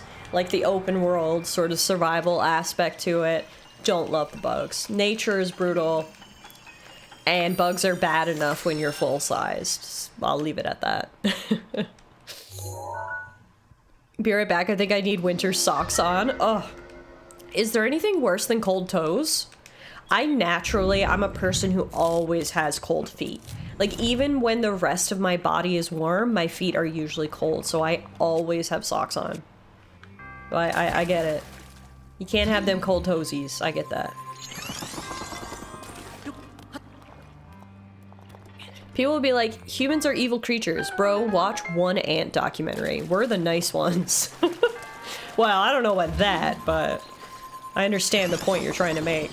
I don't know if it absolves humanity of its inherent evils, but yes.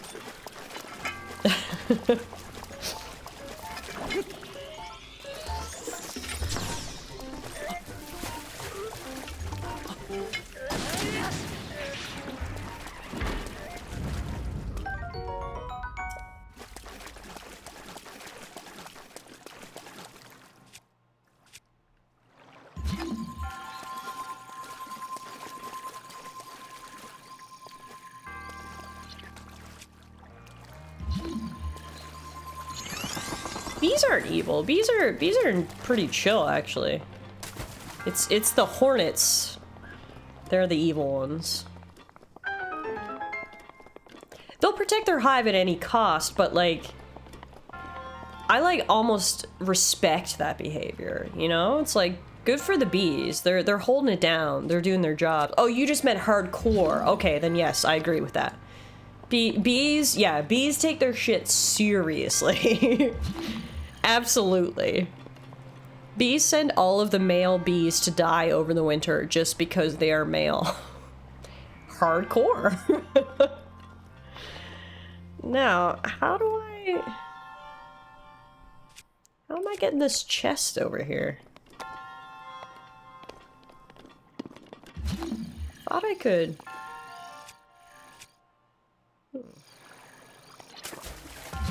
Oh, hang on. What if I...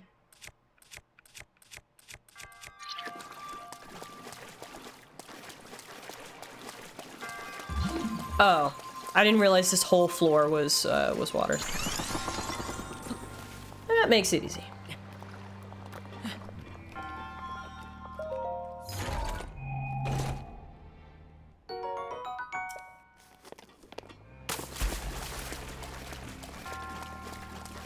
Are you proud of me, Potato? I finally got a chest and a shrine without you reminding me. They grow up so fast, don't they? Alright, let's get out of here with our new power of ice.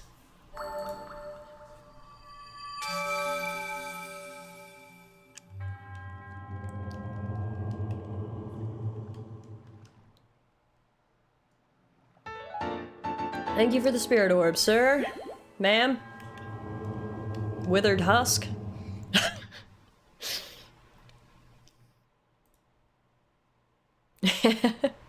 Oh my goodness, Potato, I literally love your emotes. They're so freaking cute. Just potatoes. What more could you ask for? Everyone loves potatoes.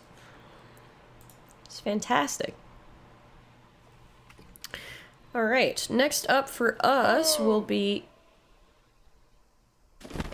I was just gonna say, did you guys hear that? But yeah, it was old man making his entrance.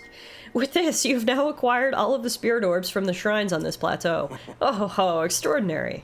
That means it is finally time. Link, it's finally time for me to tell you everything. But first... Imagine an X on your map, with the 4 shrines as the end points. Find the spot where those lines intersect. I shall wait for you there. Do you understand? Where 2 lines connecting the shrines would cross. There I will be waiting. That is one mysterious old man. Anywho, to the northwest of this shrine, there should be an ice block that we have to melt, which is our next Korok. It must be that one right there.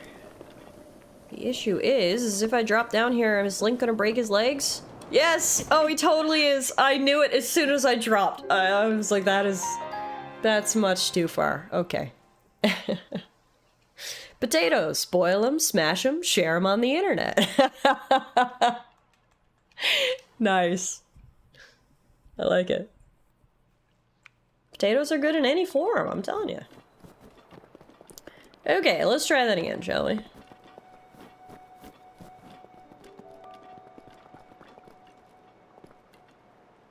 I think I can... I forgot I could climb down as well as up. That should maybe solve our problem, actually.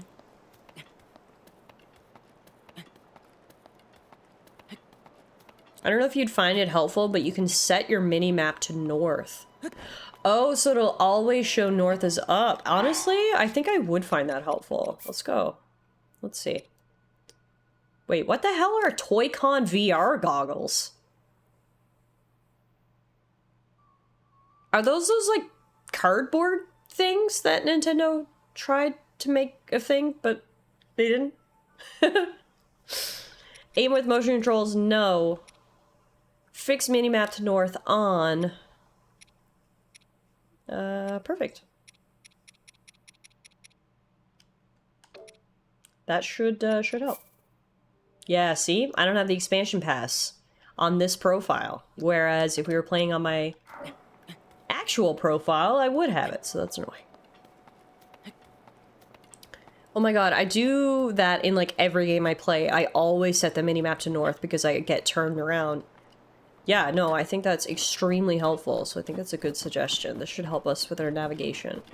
But yeah, it was called Nintendo Labo or something, right? I don't know much about it, but anyway. Apparently you could use it in this game. If anyone ever has, please give me a review.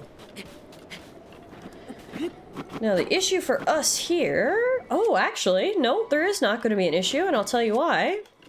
Because I forgot. We have... fire arrows.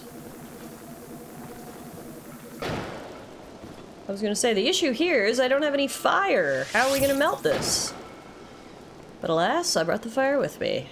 Google did cardboard VR goggles too. Really? I didn't realize cardboard VR goggles were gonna be so in demand, you know? Alright, there we go. Here's our next... Yahaha! Next up, there's another Korok under the bridge up here.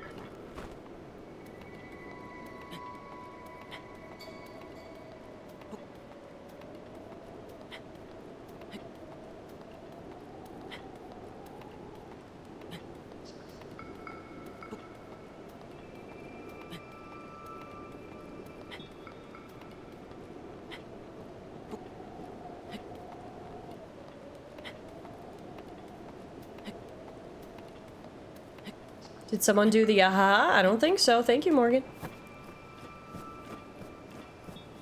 Yeah, I'm one of the 6 people who bought a pair of Google VR goggles. Meerkat says, I had the cardboard Google goggles. They worked fine. Oh. Interesting. I never even heard of them before, so now I'm interested. I feel like I need to Google these things after stream. So, like, what? I don't understand. You put your phone in the cardboard and that made it VR?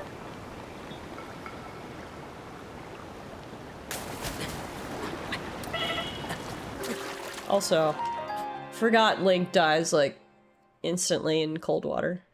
Which, like, makes sense. But I forgot. So let's do that again. Yeah, it had a special lens. Oh, it doesn't work anymore. They abandoned support in the latest Android phones. You're gonna Google the cardboard Google goggles. Wow, when you put it like that, sounds a little silly, doesn't it? That is what I was gonna do. Interesting.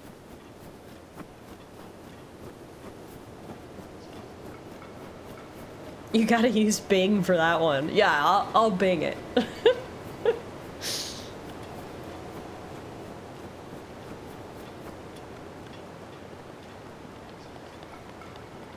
Alright, well clearly we're not just gonna grab that without freezing to death. So, how are we gonna do it? We probably need to use this log. If I get on the log, and then no, get back on the log! The whole point was that you were supposed to be on the log. Okay. What I was gonna do is I was gonna stand on the log and then make an ice platform and stand on the ice platform. But maybe we skip the log part and just go right to the ice platform. Because God knows the log didn't really help us out there.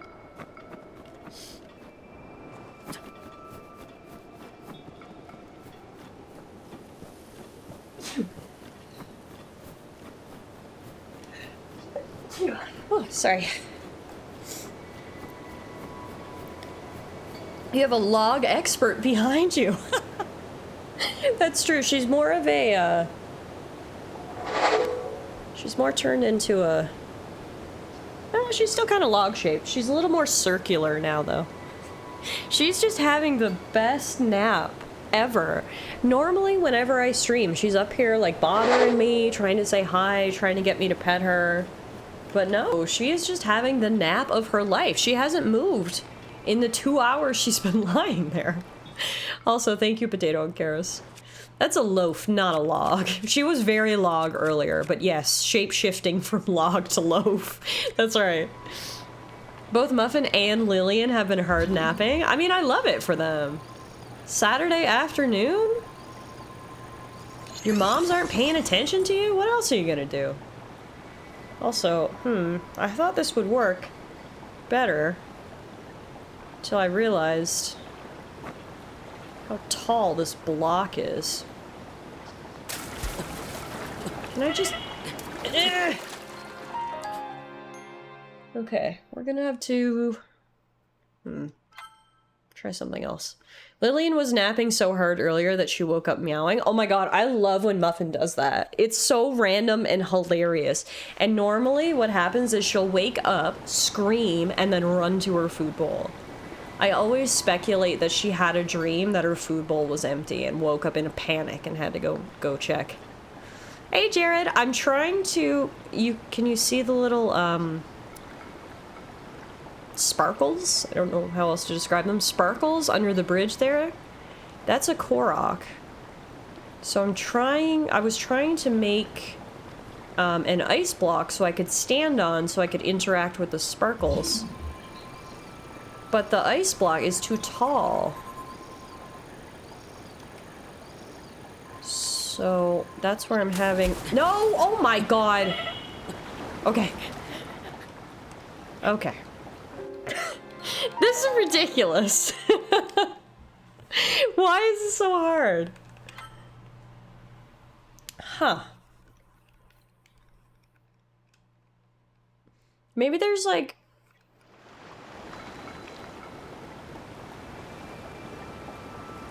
Like, there's that log right there, which is so clearly tempting me to use it. It's like, come on, Tiff, look at me. I'm a log. I'm definitely gonna solve your problem. But it's lies and deceit. No, stop. Okay. Whew. We're on the log.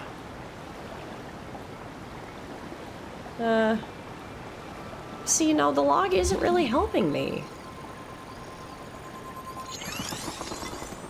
What if I climb the ice block around to the other side?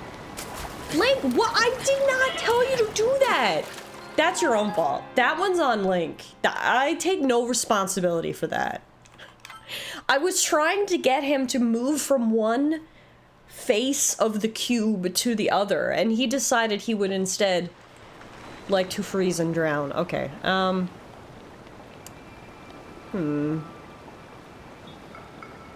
Is there anything around I can use as a platform? What if I cut down a tree over here and have my own log? Ask Muffin for help. She's a little busy right now, unfortunately. Muffin can't come to the phone right now. Why? Because she's napping. Okay, what if we try this?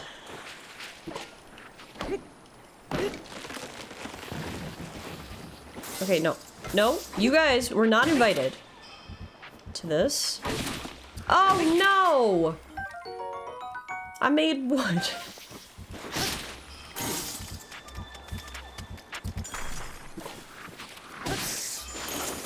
Stop it!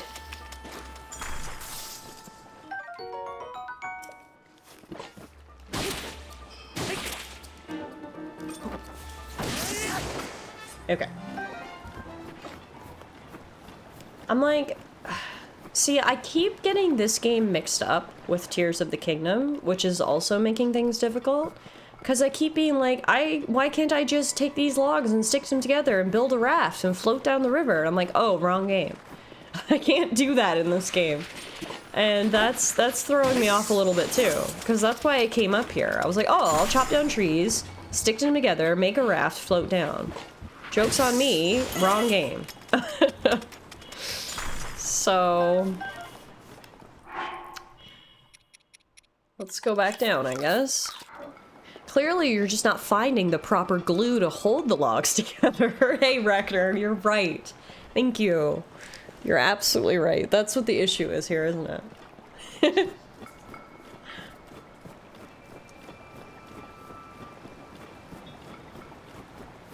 I'm doing well, thank you, Rector. How are you on this lovely Saturday afternoon?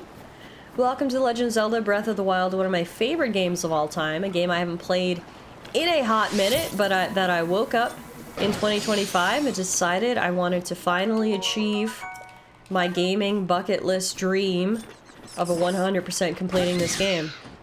And that's what we're doing. We're starting it today. I'm hoping by the end of 2025 we'll be able to check it off our bucket list. If we can ever get this damn Korok. You're doing well. You got pizza ordered. Oh, hell yeah, you're doing well. I mean, I would argue you're doing great. It's literally right there. That's what I need to interact with, is these freaking sparkles. Okay. Let's try this again. I've got another idea. We build this. It needs to go literally right here. And then I climb this. I climb the side.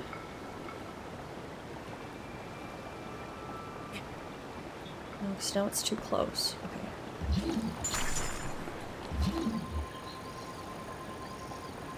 This is so hard! No! Ah! Can you reach it if you crouch? Worth a shot. Worth a shot.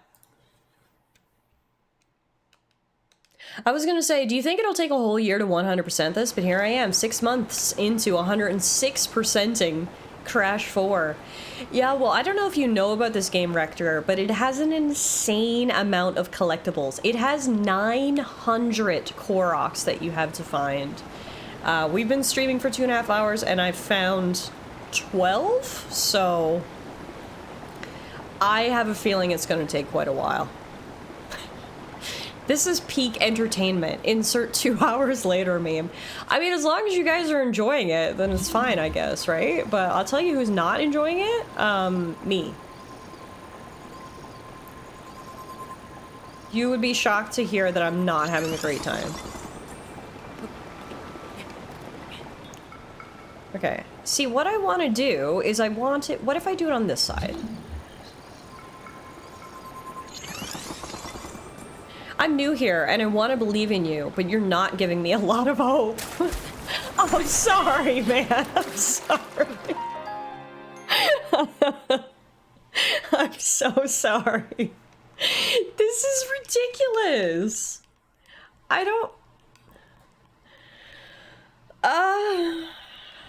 Okay.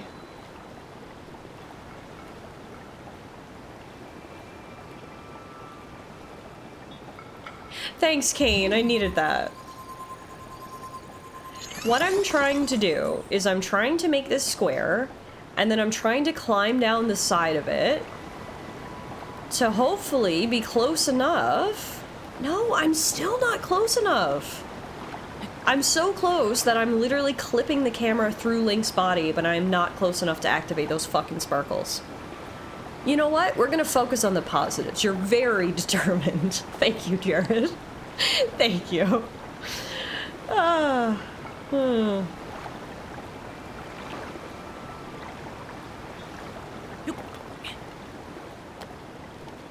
really thought that would do it. I thought if I could get a block there. The only, like, quote-unquote hint I get is this log, but the log doesn't move. Wait.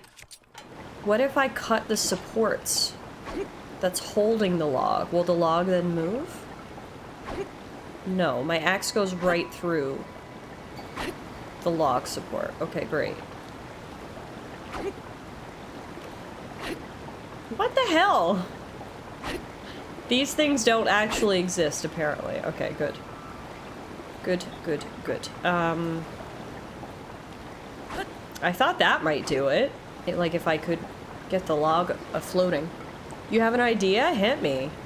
I am all for ideas right now.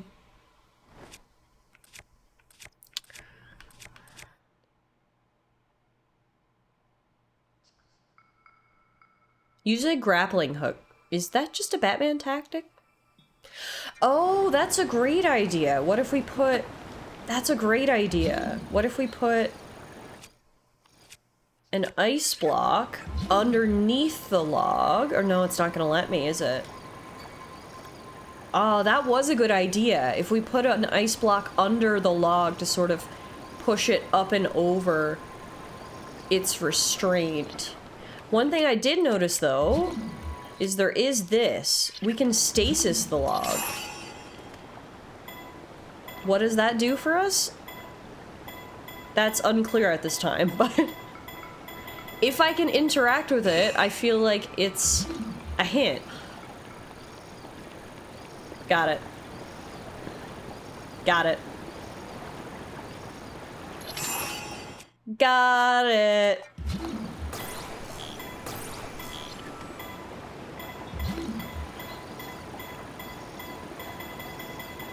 The other side of the bridge is made up of a piece of metal. If we just put this down here. No, wait, what? No, come back! Yeah, that was supposed to be the solution! Metal doesn't float. Okay, no, but this is where the log comes in. Metal doesn't float, but logs do. Yes. Yes! Woo! There we go. That was the hardest Korok seed yet. Oh my god. Oh, alright, we did it. Moving on with my life. I never want to see another icy river ever again. Except for the fact that I'm now stuck on this side. So we need to get across. Holy moly, that was trickier than one would think. Alright. So the intended solution is to just lift the log with ice and stand on it. Wait, is it? No! Oh my god, I'm gonna die again. Are you serious? No, I'm not. Yes, I am. Really? I tried to do that, but it wouldn't let me. I guess there was a certain angle or something I had to use, but okay. It's fine. Sometimes I like doing things the way that they're not intended, including dying on my way back across the river. Because I forgot which button was the jump button. It's that one. Now, oh, crap. Okay, no. We're good! Give me the bridge and get me out of here! Woo! We're never looking back. Alright. Next Korok. Korok number 14 is just to the northwest of Hopper Pond.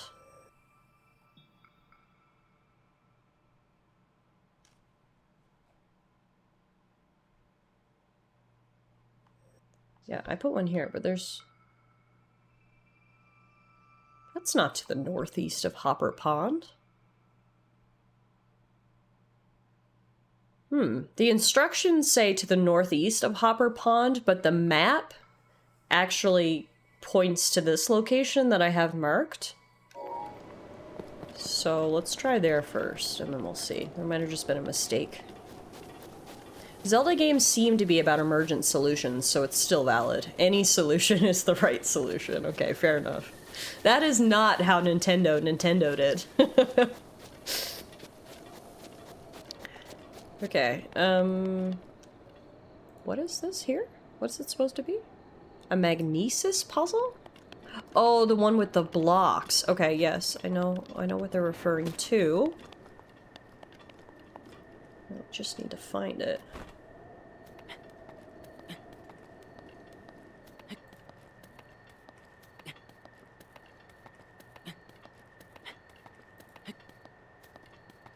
Oh my god, who remembers golden kappa checks? Wait, what? I don't. Pro tip, always follow the trails on the map. Map exploration counts towards 100%, so if you don't walk over every trail and bridge, you won't get everything. Wait, are you serious? Alright, they didn't tell me that in the guide. We'll just have to go back and just walk over every trail and bridge at the very end of this. Well, it's too late now.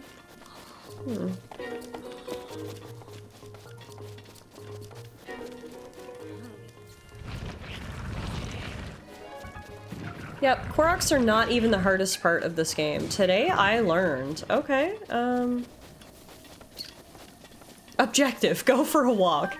Yeah, I guess when we're done, like, getting all the Koroks, I'll just literally go for a walk and take it from there.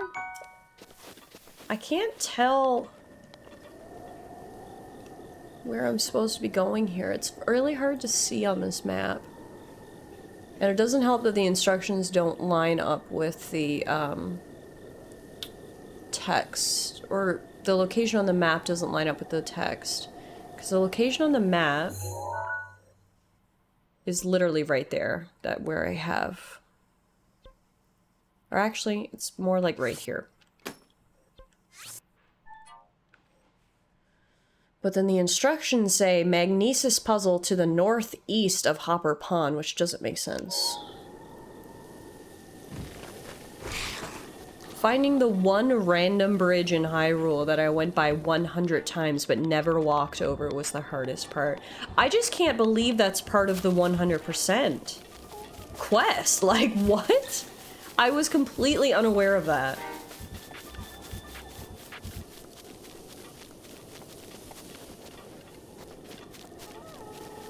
Well, maybe before we leave the Great Plateau, we'll do a victory lap all around. And, make sure that I've walked over everything.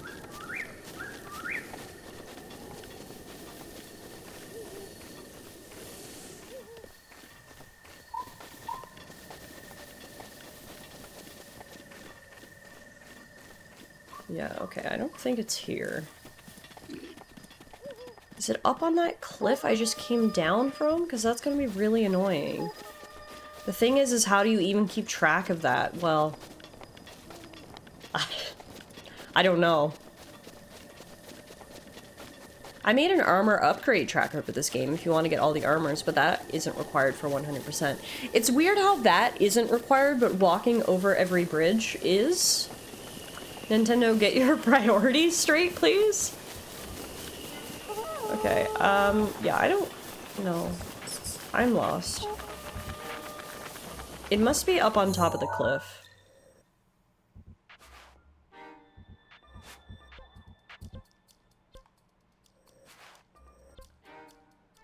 Okay, let's actually go back here.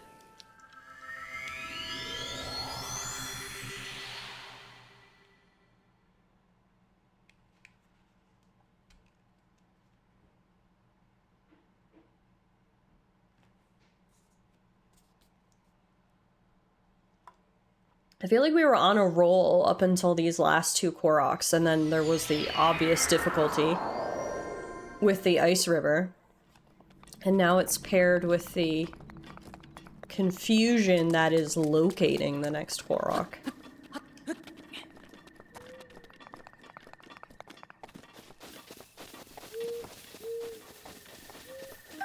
But okay, if I warp up here, at least now we're not all the way on the ground, so we have less climbing to do. Let's take a look up around here.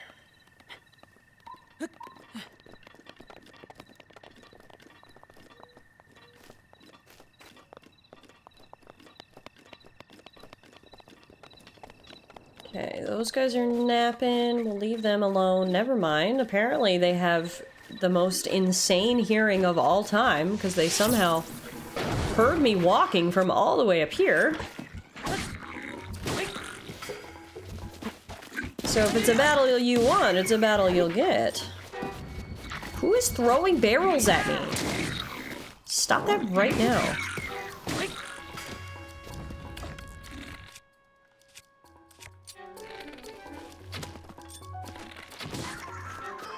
Well, now you're dead, so I guess I'll steal your meat. Thanks. Okay. Magnesis puzzle. It's somewhere around here, so keep your eyes out.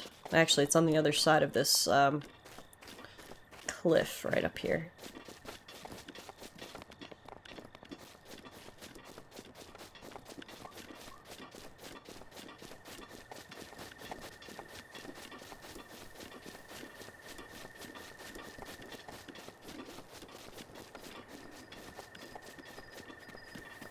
What they count towards 100% is really dumb. Beating all 4 divine beasts is 0.3%. What?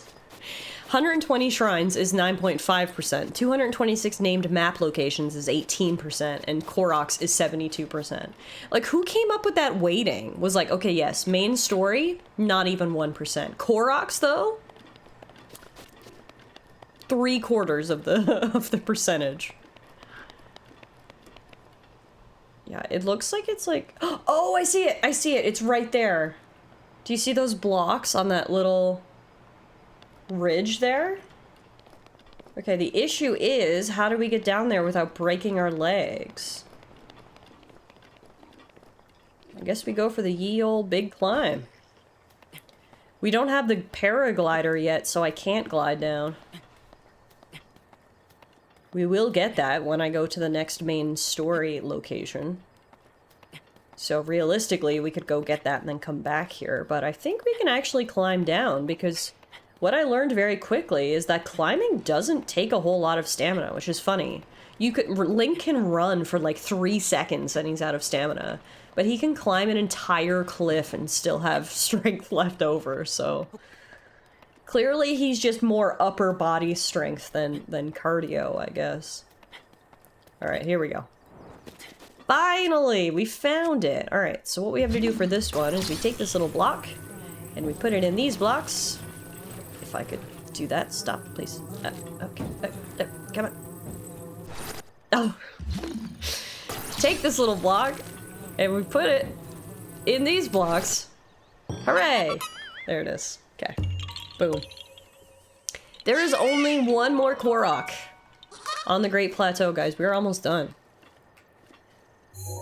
Alright, first though, we need to progress the main story, which requires us to go to the Temple of Time. So we're actually going to warp back to the Shrine of Resurrection again, and we can walk over there. Yeah! 14 down, 886 to go.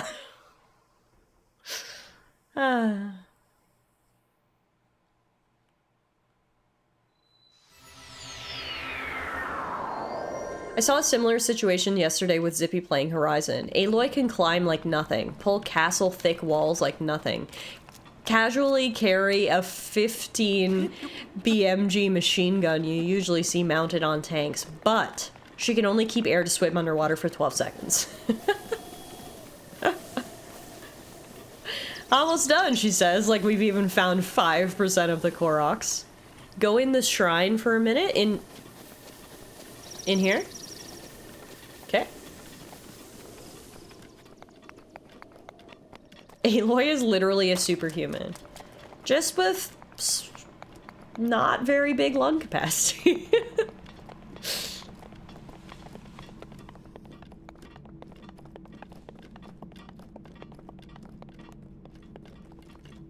Can you believe Link slept on this, like, slab of rock for 100 years? Holy hell, his back must be wrecked. Poor guy. Ugh. It's gotta hurt. He was in magic water, at least. That's true. Hopefully that reduced the inflammation a little. Aloy's Giga Chad muscles require shit tons of air. Weird, there should be a Korok in here? Really? You gotta get the paraglider before that Korok appears. Oh, interesting. What a weird requirement. Okay, well, we'll come back. His neck, his back. It hurts, okay?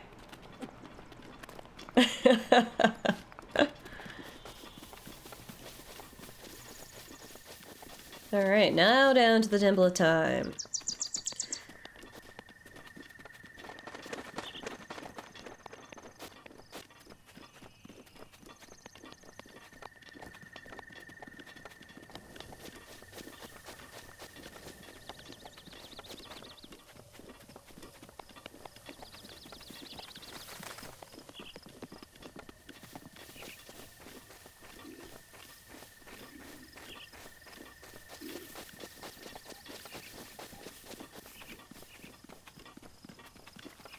Oh, Jesus. Hi.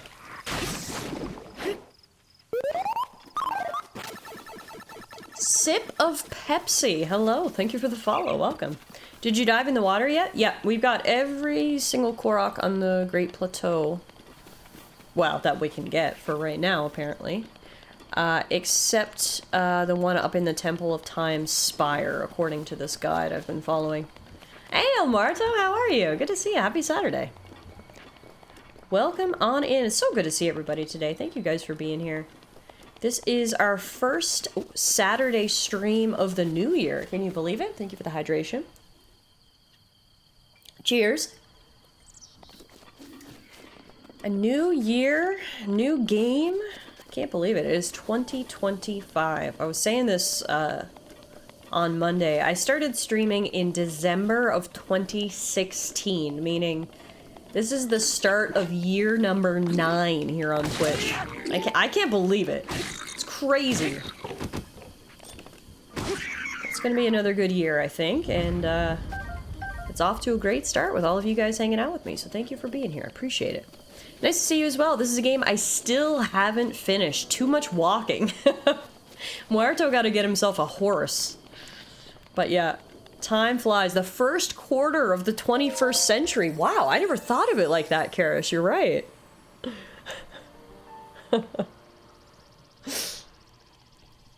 You who have conquered the shrines and claimed their spirit orbs, I can offer you great power. It appears you have claimed 4 spirit orbs. In exchange for 4 spirit orbs, I will amplify your being. So tell me what it is that you desire. Please give me a heart container. I shall grant the power you seek. Thank you, random statue lady.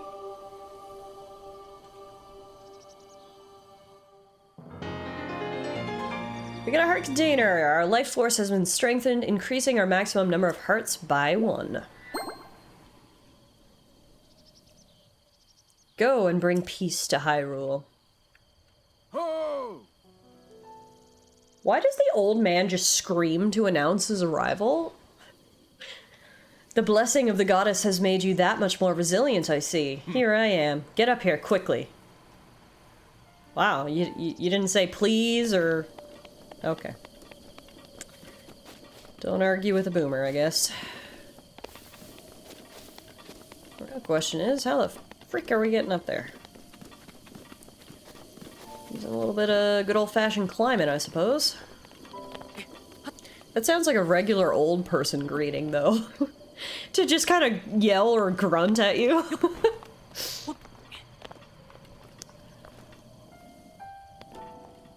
Oh no, oh! That's, oh my god, I am... Neither me nor Link are on point today. There's a ladder? Oh, is there? Here I was gonna take the hard way.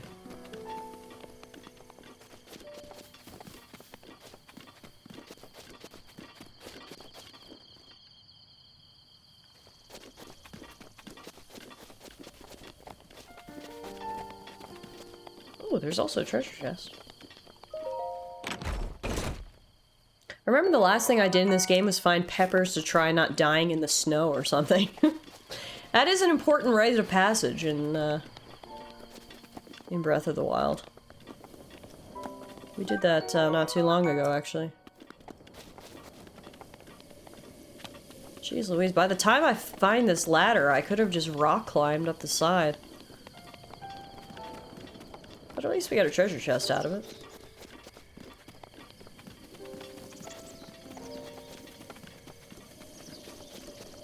Oh, there it is. It kind of blended in, actually. Blended right in there. Power! Hi! How are you? Thank you so much for the raid! Welcome on in, folks. Power says hi, just dropping them off here. Have fun. Thanks for dropping off your kiddos. I'll do my best to keep an eye on them. Hi everyone, my name is Tallara. Welcome to our Saturday afternoon Breath of the Wild stream.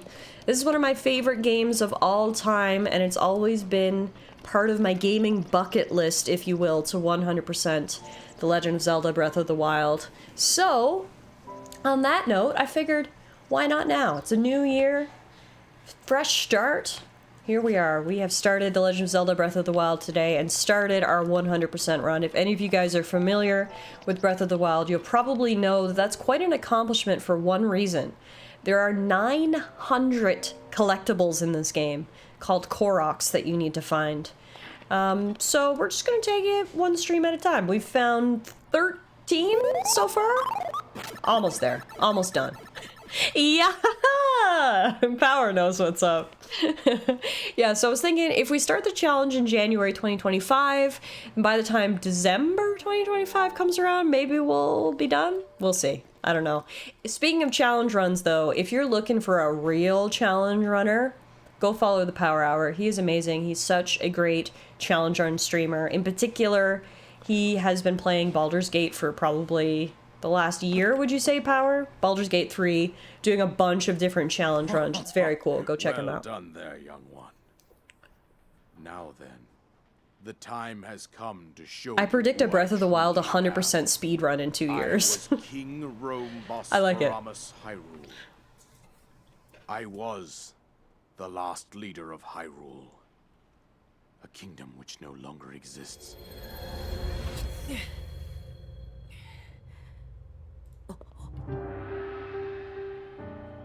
King Rome, the last king of Hyrule.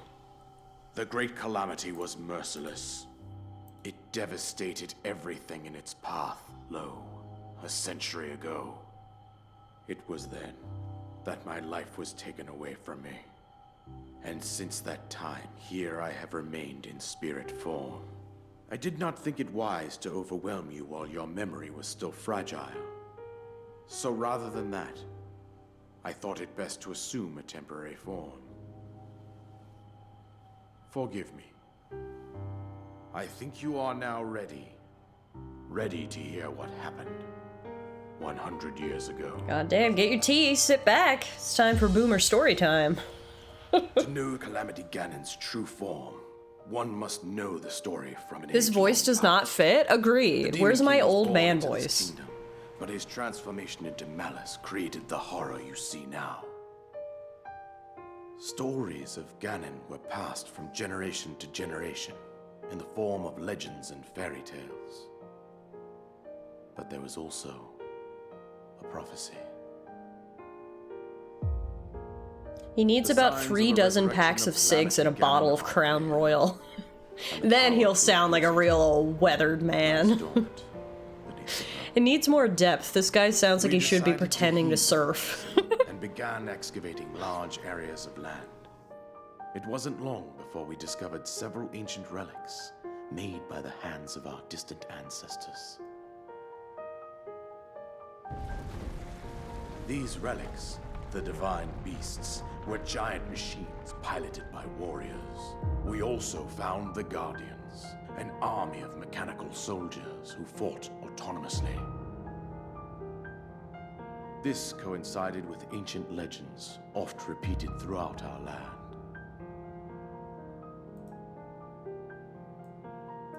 We also learned of a princess with a sacred power, and her appointed knight chosen. Honestly, if I was Zelda, I would be so mad about that prophecy drawing. Like, seriously? Using the power They did Zelda dirty with that drawing. Why did she look like a demon? There was a princess set to inherit It's the almost sacred as bad power, as her and a wanted skilled poster knight in at Echoes her of side. Wisdom with the giant It nose. was They did her clear we must dirty. follow our ancestors' path. That artist needs to be fired immediately. We selected 4 skilled individuals from across Hyrule and tasked them with the duty of piloting the divine beasts. With the princess as their commander, we dubbed these pilots champions, a name that would solidify their unique bond. The princess, her appointed knight, and the rest of the champions were on the brink of sealing away Ganon. But nay. Ganon was cunning, and he responded with a plan beyond our imagining.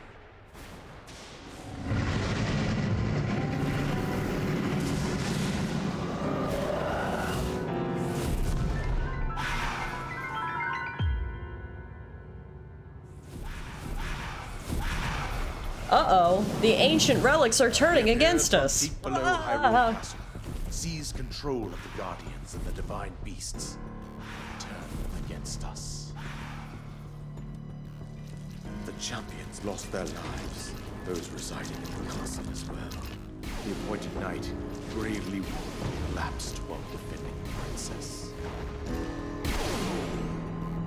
And thus, the kingdom of Hyrule was devastated absolutely by Calamity Ganon. However, There's the real the hero. princess survived to face Ganon alone. Yeah, she's been fighting Ganon for the last 100 years all by herself.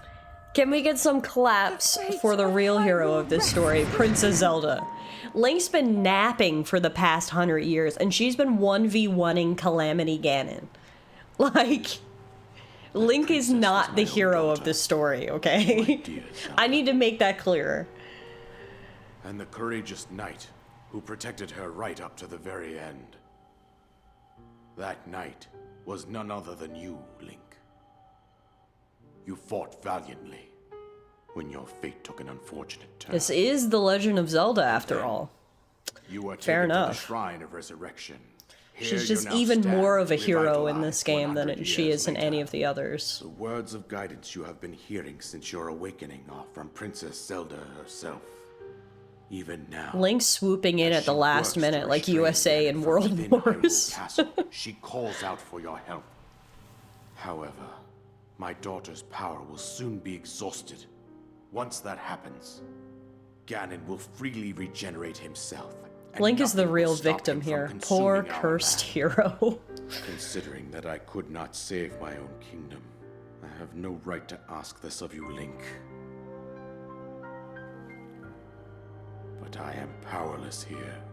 One of my favorite parts of Breath of the must Wild save was her, uncovering my the story. daughter, and do whatever it So we takes get a to good annihilate summary Ganon. there from the king.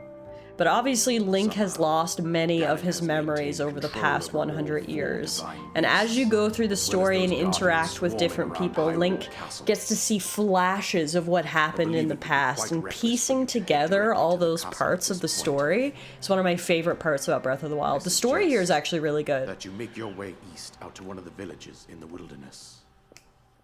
Follow the road out to Kakariko Village. There you will find the Elder Impa. She will tell you more about the path that lies ahead. Consult the map on your Sheikah slate for the precise location of Kakariko Village. Make your way past the twin summits of the dueling peaks. From there, follow the road as it proceeds north. Have you ever slept more than 12 hours and how jarring that is? 100 years seems fair enough that he can't remember dick. Absolutely. You know when you hit a good nap, it's like 3 hours and you wake up and you're like, what year is it? Just multiply that by 100. And I get it. It does make sense. Morgan says, I love this game so much, but what I think would make it an 11 out of 10 would be to be able to play through those memories. Like, imagine running hand in hand in-game with Zelda in the pouring rain and mud. Yeah, I kind of hoped that that's what they would do for the DLC, is let us go back and explore some of that. Unfortunately, they didn't, because I agree, I think that would have been really cool. Anyway, we finally get what the old man promised us. He says, go on, here is the paraglider just as I promised. Finally! An item that you received from the king on the Great Plateau. It allows you to sail through the sky. Press X while you're in the air to use it. Main quest, the isolated plateau, is now complete. With that, you should be able to safely fly off the cliffs surrounding this area. And I think that's it. I've told you everything I can. Link, you must save Hyrule. Okay, bye! Got a new main quest, Destroy Ganon. In here, we pick up a soldier's bow, a bow designed for armed conflict. Inflicts more damage than a civilian bow, but it will still burn if it touches fire. And then before we go anywhere, we also got another main quest, Seek Out Impa. There should be one more Korok around here. I think he's at the top of this tower. Let's find out. Link says, finally, I fell back asleep for a while there, old man. So, Ghost King shows up, says shit is fucked up, and instead of giving you a very good weapon, he gives you a shoot. Yeah. Yep, pretty much. That's pretty much right. Objective, obliterate Ganon. No, I don't actually know where the Korok... Oh, yeah, I see it. I see the sparkles. It's at the very, very top of the spire. Good thing Link can find handholds out of literally anything, and we gonna climb all the way up here. Keep it going, Linky. There it is. Hey! Yeah! You found me! And there's the final Korok seed on the plateau. And while we're up here, holy moly! Look at this view. I've said it once, I've said it a million times. This game is so beautiful. It feels akin to just being in a watercolor painting. Look at those colors. Look at that view. I frickin' love it. Although apparently, we're not done on the Great Plateau. My guide says that we're done on the Great Plateau, but according to you guys, there is another Korok back in the chamber. So why don't we go check that out first before we leave here.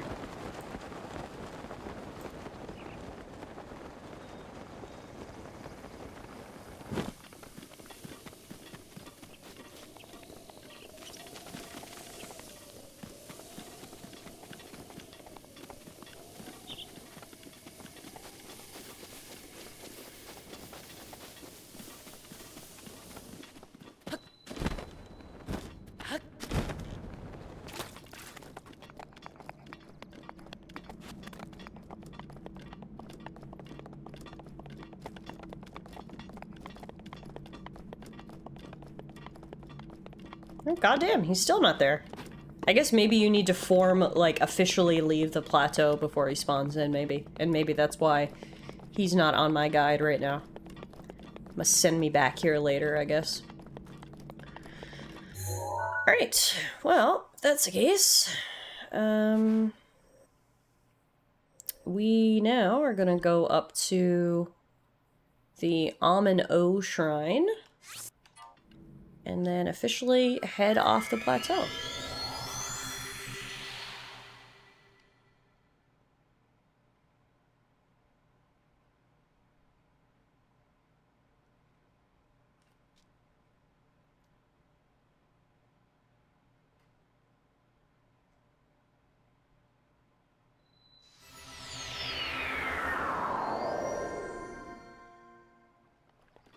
Alrighty, y'all ready for this? It's time to take our first steps into the outside world. Geronimo!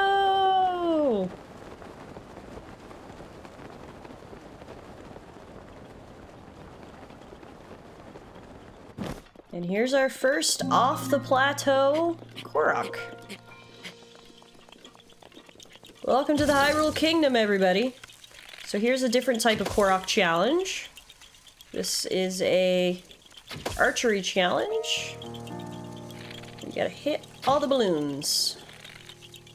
Hit all the balloons. Nope. Let's try that again.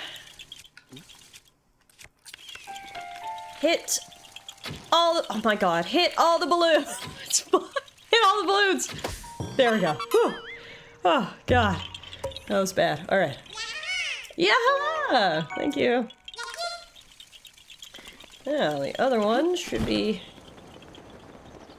right over here. There should be some fairy lights. Somewhere?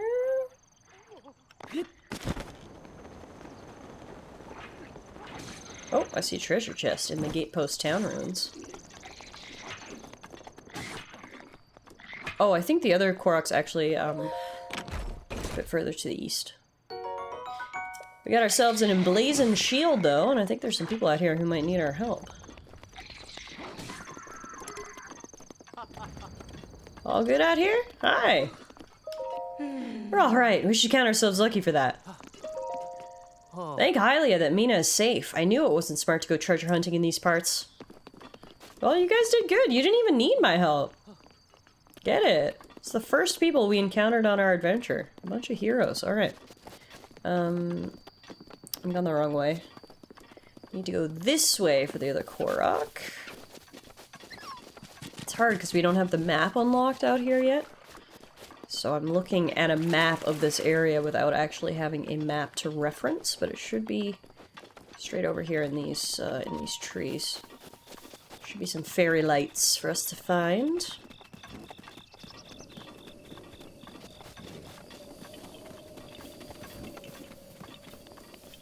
Yep, there they are. Yeah-ha-ha! Imagine waking up after 100 years and the first person you interact with was a ghost. Yeah, it's kind of nice to meet some people who aren't dead. You know? Sometimes it's the little things.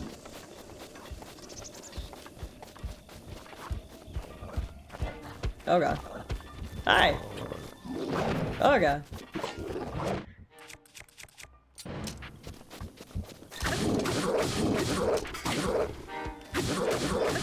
Why do I feel like the spear is doing 0 damage? For some reason, I was like, ah, yes, the spear. It's totally gonna fuck this guy up. And that just was not the case, was it? That worked, though. Claymore should do the trick. Sure did. Got the Moblin Fang and the Moblin Horn. Alright. Next up, we're going just the other side of this little, like, pond area here. Yep. See these random acorns? Hello. Acorn.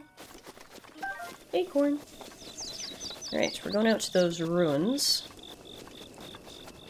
There should be a Korok out there as well as a chest. Or actually, the chest might be DLC.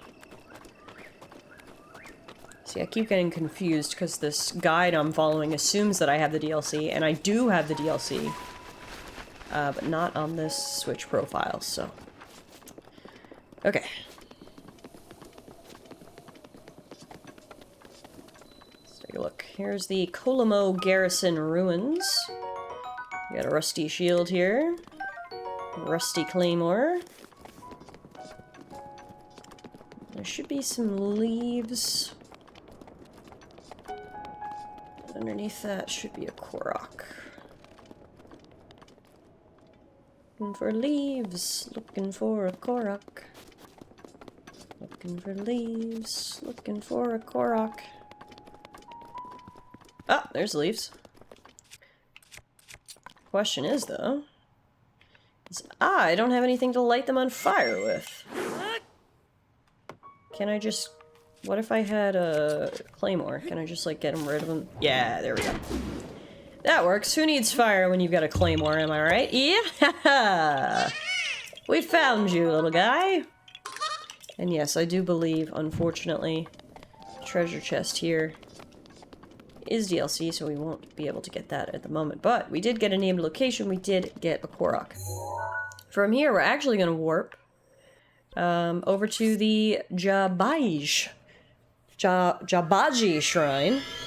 And we're going to head to the east from here.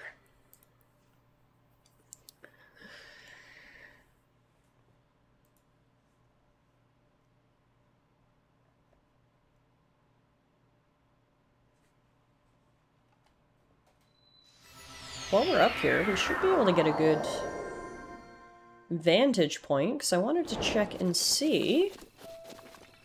No, wait. Do I have the DLC? Because I just got a side quest for Xenoblade Chronicles 2. That was free DLC, wasn't it? So I was gonna say, wait a minute. But yes. That's a free collaboration, apparently. Southern sky from the middle of the largest bridge, the eastern sky from the skull's left eye, the southeastern sky from the peak of the tall pierced snow mountain. Look at the night sky at these locations and find the red shooting stars. Alright, we'll add it to the to-do list. Yeah, our closest tower, there isn't really a tower anywhere close, so we can't update our map right now, so we just kind of gotta wing it. But if we go east from here, we'll be good. So, right off the Jabaji Shrine, there should be a door at the bottom of here that we can move. Yeah, and here's our first Korok.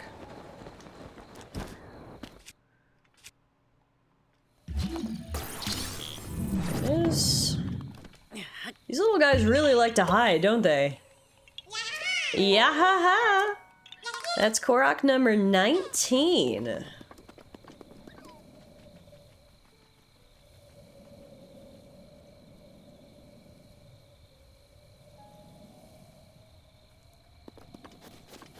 Go to the northeast here now. There should be some outpost ruins. Right on the main road, and that's where we're gonna go. Holy, that's a lot of bats, Batman. Holy bats, Batman. That's a lot of them. Ah! Leave me alone.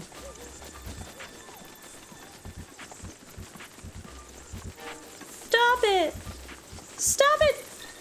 so many of them. That's not even fair. Leave me alone. Alright, this has got to be the outpost ruins, is it? It's looking pretty outpost ruins-y. Kind of spooky with the big ruined flags. And the bats!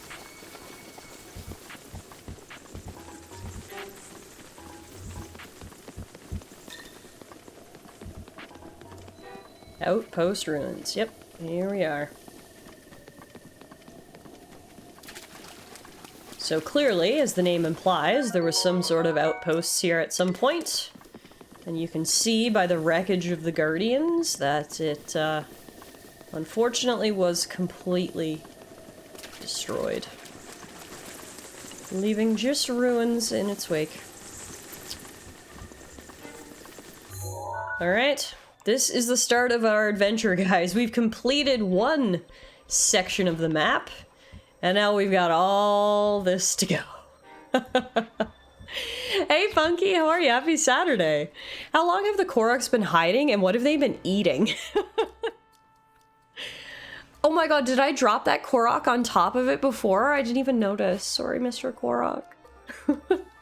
Sorry, little buddy. Alright, guys, we've been streaming for a little while now. I'm going to call it a day, I think. I'm getting pretty hungry. I think I'm ready to go eat and relax a little bit, so we'll save our game right there. That was our very first foray into the 100% run. And yeah, honestly, if we can maybe do one section of the map per stream, well, I'm telling you, we'll get there by the end of this year. That is the plan. By the end of 2025, we're going to be able to say we 100% completed The Legend of Zelda Breath of the Wild, okay? That's the plan. Going forward, our streams are going to be on Monday and Saturday. On Mondays will be Pokemonday. We're going to be playing through our Pokemon Blue Nuzlocke Challenge, which we started this past Monday and is so much fun. If you guys haven't seen it yet, hopefully I'll see you guys this Monday. The gist of the run is that we can only use blue-colored Pokemon, which has made for an interesting experience so far. So we got our first gym badge on Monday, still very early into the run. We'll be picking that up on Monday, and then for the next couple Saturdays, we are going to be here in The Legend of Zelda Breath of the Wild working on this 100% run. So for the rest of the month, we'll be doing Monday Pokemon, Saturday Zelda, and then go from there. But regardless, that is it for today's stream. Thank you all so much for hanging out. I truly appreciate it. I had so much fun. This was our first Saturday stream of the year. My first stream not being extremely sick, so that's really nice too. And it was just so much fun to hang out with you guys. So thank you so much for taking a part of your Saturday to hang out here with me. It is much appreciated. I'm going to send you guys on a little raid. My good friend Vibeatfu is currently playing Hades for the very first time. I don't know how many people here have played Hades, but that is another game that I absolutely love. We played that one on the stream a while back.